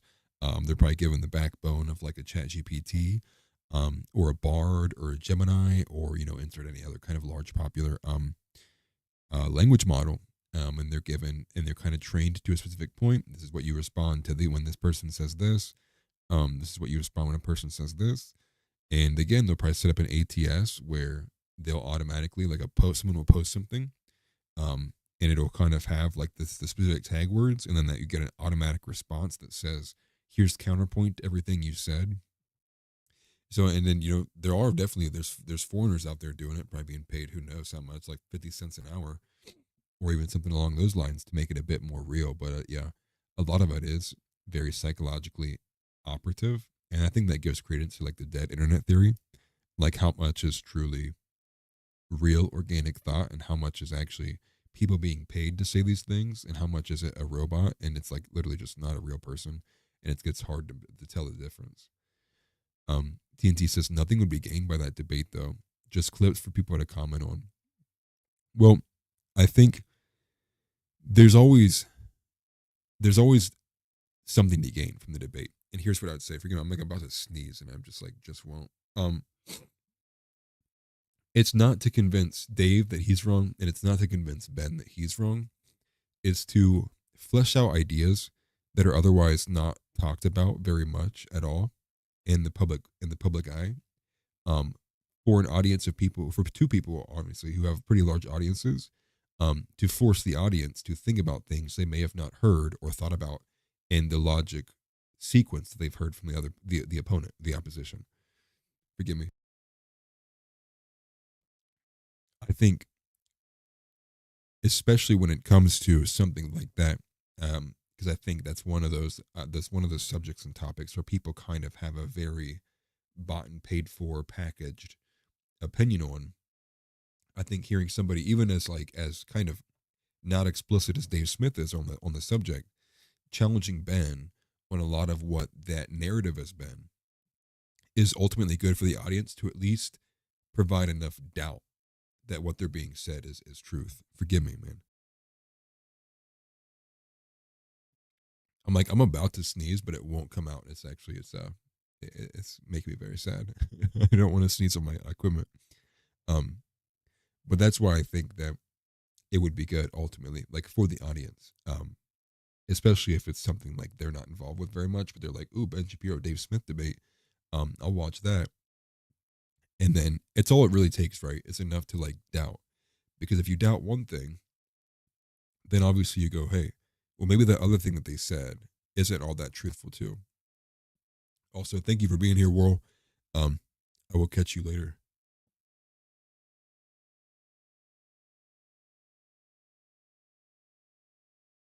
I apologize. Oh my gosh. That was like working up for so long. My gosh, dude. I apologize. I'll make sure. I'm glad I muted that in time. I don't know if I have a tissue or not. Well, I only have a couple minutes left anyways. Holy crap. That like about knocked me off my chair. Okay. Well, forgive me. But to get back. Yeah, Lauren Bone Destiny. Oh Lord, she needs to get that thing flushed out. Yeah, she did. She had a bunch of weird messages that got actually exposed. I don't know if it was through Discovery or somebody leaked them. Of her essentially saying like, "Oh, I love you so much. I love the way that you talk. You have such a beautiful mind." Like all this kind of super weird stuff. Like yeah. I've been knew that about her from before even seeing the messages. Like 100%. Um, House also saying they'll have hundreds of cell phones on a wall connected to a single computer. And bless you. Thank you. I appreciate that. Yes, I've seen those. It's kind of crazy. I'm somebody who's also like, obviously I played a lot of like MMORPGs, still do, growing up. Things like RuneScape, World of Warcraft. And these guys will have like these gold farms where like they have like all these walls. And it's all just like very simple actions, but they're all programmed with so many of them. We're obviously like in a game where it's like, picking up wool in this game is like, that's not going to be very much. But if like literally every account that you have and you have 800 accounts all doing the same thing, it's like, well, yeah, you're gonna be generating stuff. And it's just funny to see like ecosystems in like video games operate the same way with influence campaigns, like they do in like the political system too. But one last point with this too, before we go ahead and move on, so I wanted to cover this video about usury before I go ahead and sign off. It's like got about 15 minutes left at the 2 hour mark. I will go here. And this is, forgive me, man, I'm like having a bunch of issues here. President Putin says godless Jews are tearing the Russian Orthodox Church apart, calling them a rootless people with no kin or soil. They're tearing the church apart, but they're not even atheists. These are people without any beliefs, godless people. They're ethnic Jews. But has anyone seen them in a synagogue? I don't think so. These are people without kin or memory, with no roots. They don't cherish what we cherish, and the majority of the Ukrainian people cherish as well. I thought was interesting too was I was going to play the actual video of this happening. I think they connect to it in the article here. But it's just captioned. It's like in Russian. So it's like, I didn't really think anybody wanted to listen to Russian and just have to read. I could just read the quote for you there. This is what I mean by it seems like it's becoming a very problematic, not the word, but obviously once again, the critical mass, like this issue is showing up repetitively and now consistently across multiple channels of our political ecosystem as we understand it. Now, obviously, I'm sure that Putin's going to get called Hitler once this begins to make a bit more mainstream rounds for what he's saying here. Obviously, I think that's the obvious conclusion with this. But again, pointing to the fact that there is a disproportionate amount of influence that happens from a smaller population of people inside of these countries is what will get you annihilated on platforms. It'll get you nuked off of essentially everywhere but X. And again, wild to see that Putin is saying this too, as a lot of people would argue that the reason why we have the liberal world order, the bad banking systems, is all kind of stems from these specific people, right? And what you'll get is like the in quotations, it's like J-O-O-O all capital. It's like, I don't think it's the Jews, and like people kind of like make point fun of the idea. But just a point to the audience, everybody listening, that this is becoming a more prominent, um I don't want to say narrative, but yeah, I guess narrative, a more prominent belief among the dissident right and the alt right. And that if you look at things from a Christian perspective, as I do, um, I view there to be a lot of truth in what these people say, um, especially in regards to like what, not even just like Israel's actions in and of itself and the things that they do. Obviously, like not too long ago, they tried banning the New Testament there in Israel and ban evangelizing and spreading the gospel. But what you see with the HR 6090, they tried to pass it at federal level here in this country, which would have banned literal specific verses of the Bible. Um, there's a lot of reason to believe that like there is not even just a political aspect to this, obviously, but a spiritual one too, and one that is very infectious, subversive, and not good for the West. Um, and so just let you know that these conversations are occurring. They are gaining ground.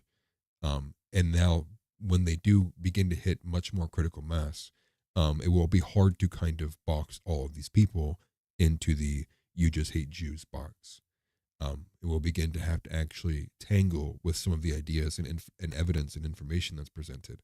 Um, and I'm someone who would like to see that be a thing that plays itself out. So if we're entirely wrong, I would like to see that proved wrong. What I wouldn't like to see is no one even engaging in the discussion and just smearing everyone else who tries to bring it up. Now, House says they're trying to link him to Stalin and his rootless cosmopolitan speech. They're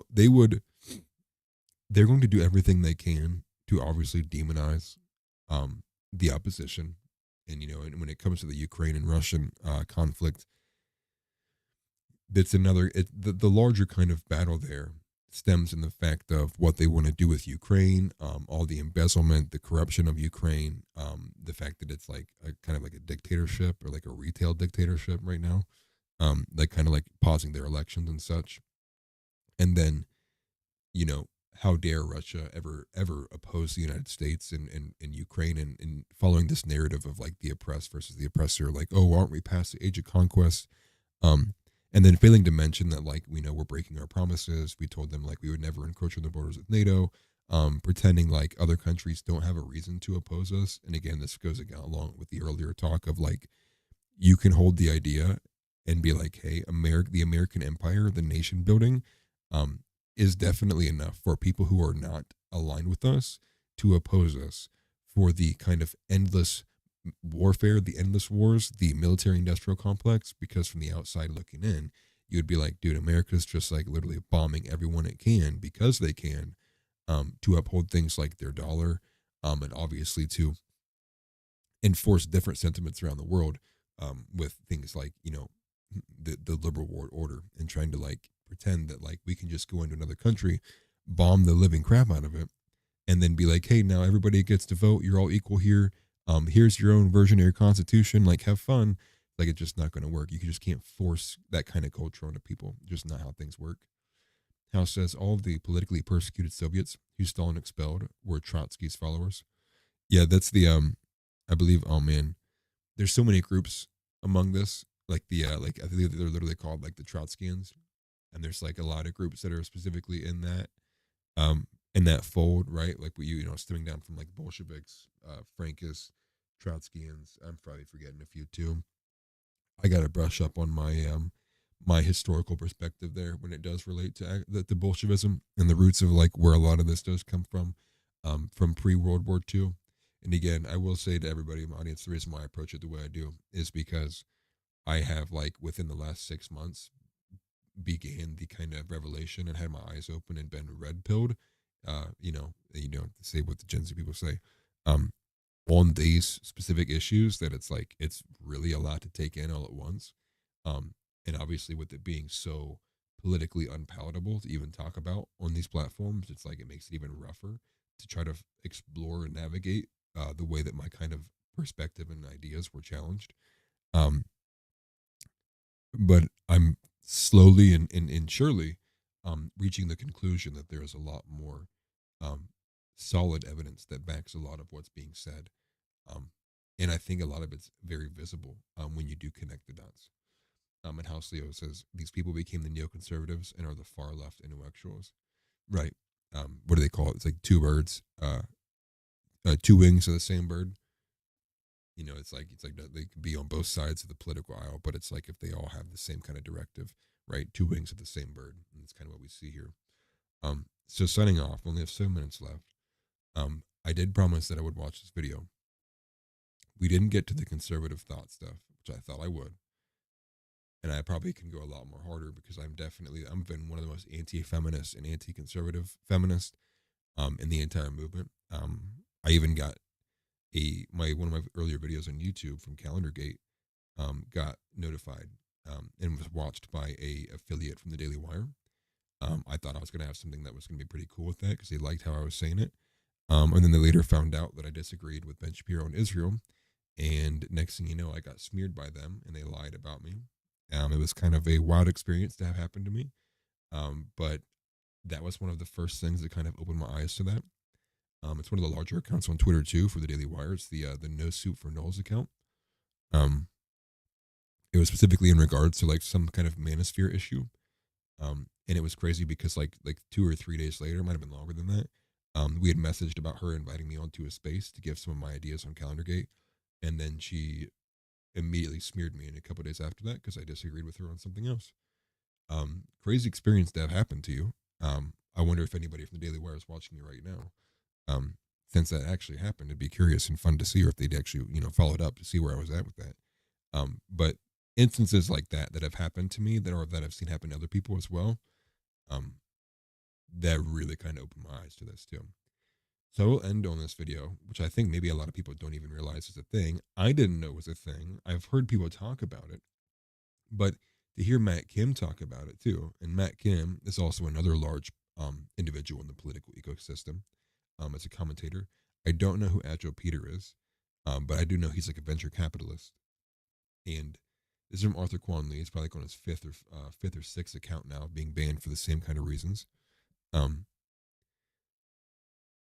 He's pretty good follow. Everybody here is probably a solid follow. The only one I really don't know about is Agile Peter, but this is who this is pictured here. And then Matt Kim is going to be the other side. We'll take a listen to this because I'm sure it will blow people away what's being said here. Make sure that sounds okay. All right. Financial institutions, Matthew. Well, we talked about that one time, and I got letters from Jewish attorneys saying that I was accusing me of defamation and of being anti-Semitic because I made a statement saying A factual statement? saying that Jews are in charge of banking. You mean Semites? And I said, you said Jews are in control of banking and law firms, and they came after me. A Jewish law firm came after me for saying that Jews manipulate the legal system. But the reality is that there is this issue that religions of the past have had major issues with. But there is within the religious acceptance of this idea of usury that it is okay for usury to be done in extreme ways to pretty much the entirety of the world, except for your own people. So now I'm going to bring up something that's going to offend a lot of people. Amazing. Okay, you ready? Yes. I have a friend. His name is Mari. Mari is Jewish. He's a successful Jewish banker. He lives in New York. And I've known Mari for over a decade. We've done business together. He's helped me with some of my banking considerations and some of my SEC FINRA stuff when I was submitting my venture fund for submission to the SEC and all that stuff. So good guy, respectable guy. What I love about him in all of his Jewishness is his absolute candor about the benefits that he receives of being a Semite. At least he owns it. And he owns it. He revealed to me, and I did the diligence on it, and this was one of the most shocking things that I ever realized in the world of business. And I have had moments in which I have actually considered bringing on a Semite into my team so I can take advantage of this financial opportunity. The financial opportunity is this. If you are a Semite, you can get zero interest loans at banks anywhere in America. You just have to tell them. They will go to the back. They will show you, they will bring out a folder, a PDF of how you, as a Semite, can get a loan for your house, a car, extraneous things that you need, a boat, a business, for zero interest. Really? Look it up. I was deeply offended. Deeply offended. I have to pay interest on all of my loans. When I first heard this, I said, there's no way this is real, dude. And then you look into it a little bit. I mean, man, like that's something where it's like, okay, how is this even a thing? How did this become a thing? This should not even be a thing. But it is a thing. And I also see TNT saying Agile Peter. Yeah, I know. Pretty wild name, to be honest. Wild. Wild. It's just like, no. Like, who agreed to this, right? Who passed this? Was it in an omnibus bill that nobody caught? Like, it's crazy. And, the further he gets into this, the further that he will begin to fall under the anti-Semite umbrella. And he's saying Mormons work the same way. There's a lot of perks. Yeah, and there definitely shouldn't be. The people who should be getting perks in a Christian nation should be Christians, if anything. If there were to be any sort of discrimination at all, period. The fact that it's so backwards, again, speaks to the fact that there is a large issue of white erasure, white Christian erasure, and Christian erasure in general. It is abominable, and I will do everything I can and speak everything I can to oppose it, because I cannot stand it, and I would rather die on my feet than live on my knees. We'll go ahead and play the rest of this. I'm a venture capitalist. I deal in millions of dollars of other people's money. Those interest payments are suffocating. If I was a Semite, I would pay zero interest on all of it. So you tell me, are there religious doctrines that are being exacted for the benefit of one people group over everybody else? If you were to go take a picture kissing the wall, can you get in the club? No. No. You have to be a Semite. Is that the only way? Do you know how you become a Semite? What if you get your citizenship? Because I remember watching this clip of Glenn Beck. You can only be a Semite. Begging Netanyahu to give him the citizenship. Have you ever seen that clip? Is Glenn Beck's mother a Semite? Then he's not a Semite. You can only be a Semite if your mother was a Semite. Correct. If the father is not a Semite, you're not a Semite. You have to pay interest. You have to pay interest. Come on, man. You're an entrepreneur, a successful entrepreneur. You're a successful business builder. You can do the math, the paper napkin math of how much money you paid on loans to make your business successful. And there is a reality in which if you were a certain type of people group, you would have paid nothing on those loans. Hebrew free loans provide members of the Jewish community with zero interest loans and personalized, confidential, and respectful application process. The Talmud dwells on Ezekiel's condemnation of charging interest, and the Torah and Talmud encourage lending money without interest to Jewish people. Does not apply to Gentiles. Let me see this. It's legit. It's legit? Wow. Yeah. I did not know that. I mean, like, come on, man. Come on, man. But again, like I will say, let's see in here, Chadwick said, read the protocols. Write that down. I'll put it in my other notes section with all that Atlantic article that House pointed out earlier. Read the. This is what will get you nuked for saying these things. You cannot oppose it, nor could you even halfway attempt to even begin to. You can begin to. It's how far will they let you go before you're obviously smeared or taken off platforms. Is specifically the ideas and the fact that they are outright opposed to a lot of Christian ideology. There are some very, very dark things in the Talmud.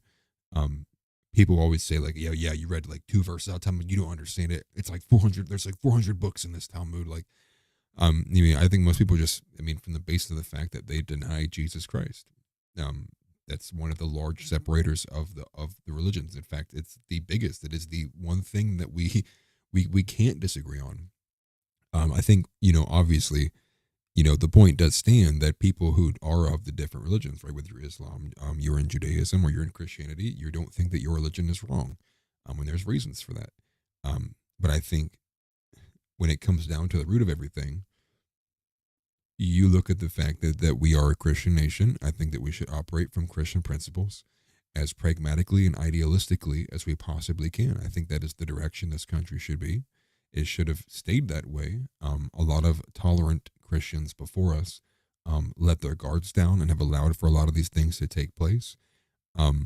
There should have been greater and much harsher resistance to a lot of what we see today that extends not to just like, Jewish influence and all that, what they may encompass, however much credibility you want to give to that, that extends to things like multiculturalism, that extends to the sexual degeneracy that we see, that extends to like, being in a state of like, we have children who like are in existential crises for like, not knowing, am I a boy? Am I a girl? Like our whole kind of like foundation of who we are as people, our understandings of just very basic principles has been like the roots have been yanked out.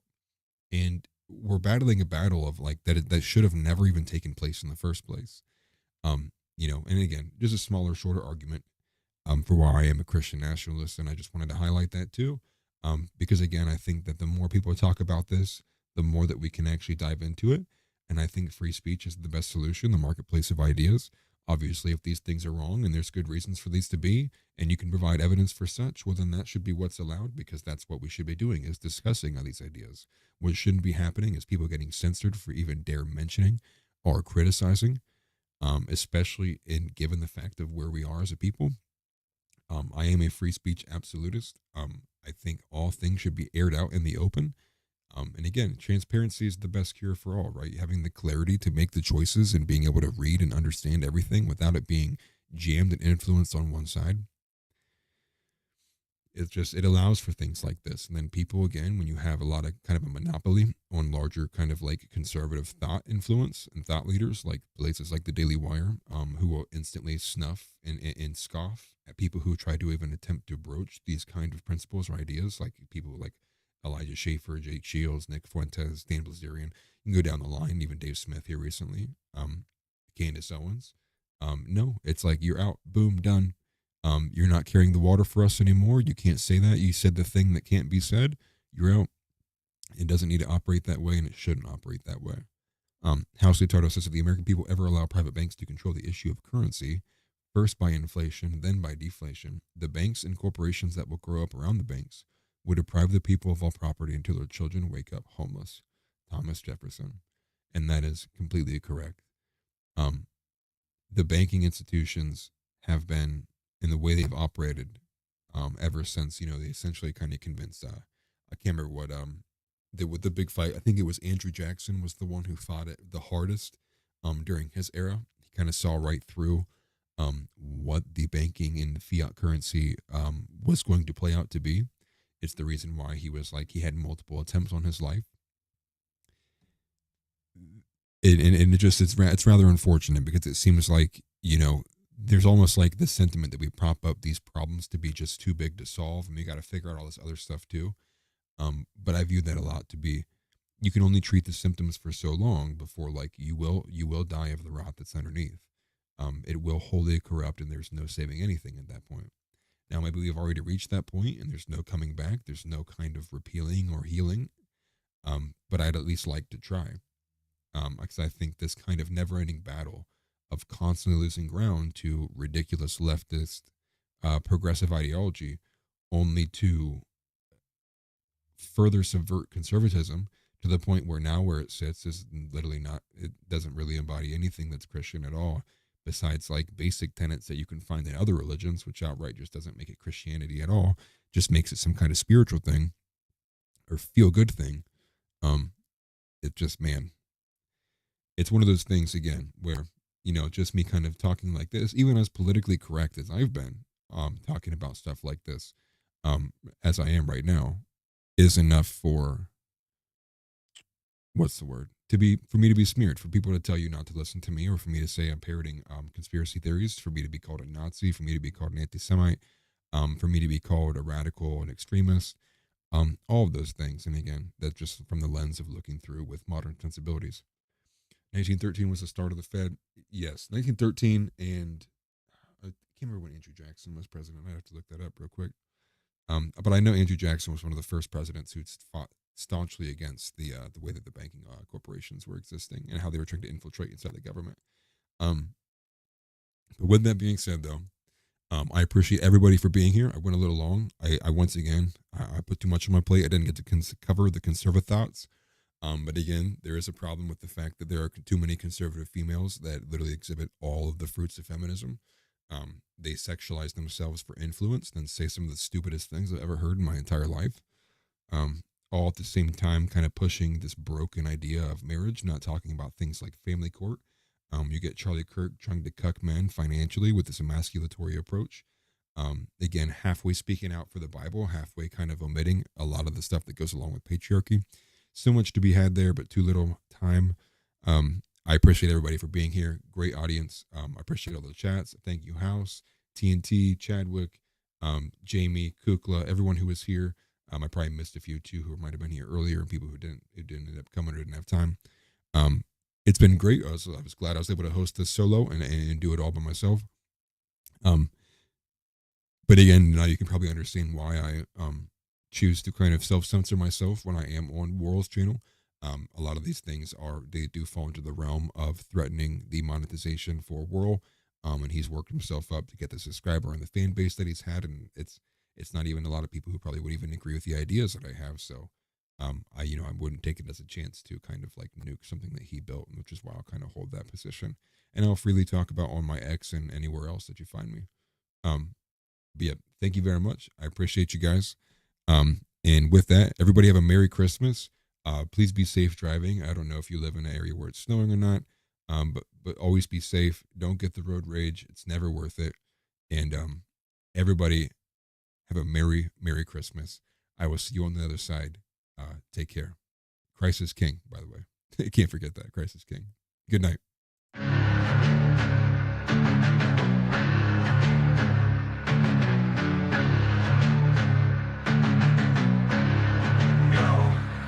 With Warrol and Atlas Dog, we here to bring the truth. Jar open this podcast, we breaking through the fake news. They try to silence us, but we will be subdued. We're bearded alpha males here to save the youth. Spitting fire on the mic with our bass Christian takes. Exposing the lies, keeping the demons at bay. We ain't afraid to speak up, we won't be swayed. Jar open this podcast, where the truth is laid. Jar openers, cracking open the lies. We're rolling Atlas Dog, we're here to rise. Bearded alpha males saving the youth from the godless demons, spreading the truth. We ain't playing games, we're on a mission to awaken the masses with our intuition. Pulling out the corruption with no inhibition. Jar open this podcast, sparking a revolution. We're not afraid to stand tall in a world full of deceit. We're the voice of reason, bringing light to the street, keeping it real, never missing a beat. Jar open this podcast, where the truth meets the heat. Jar openers, cracking open the lies. We're rolling Atlas Dog, we're here to rise. Bearded alpha males saving the youth from the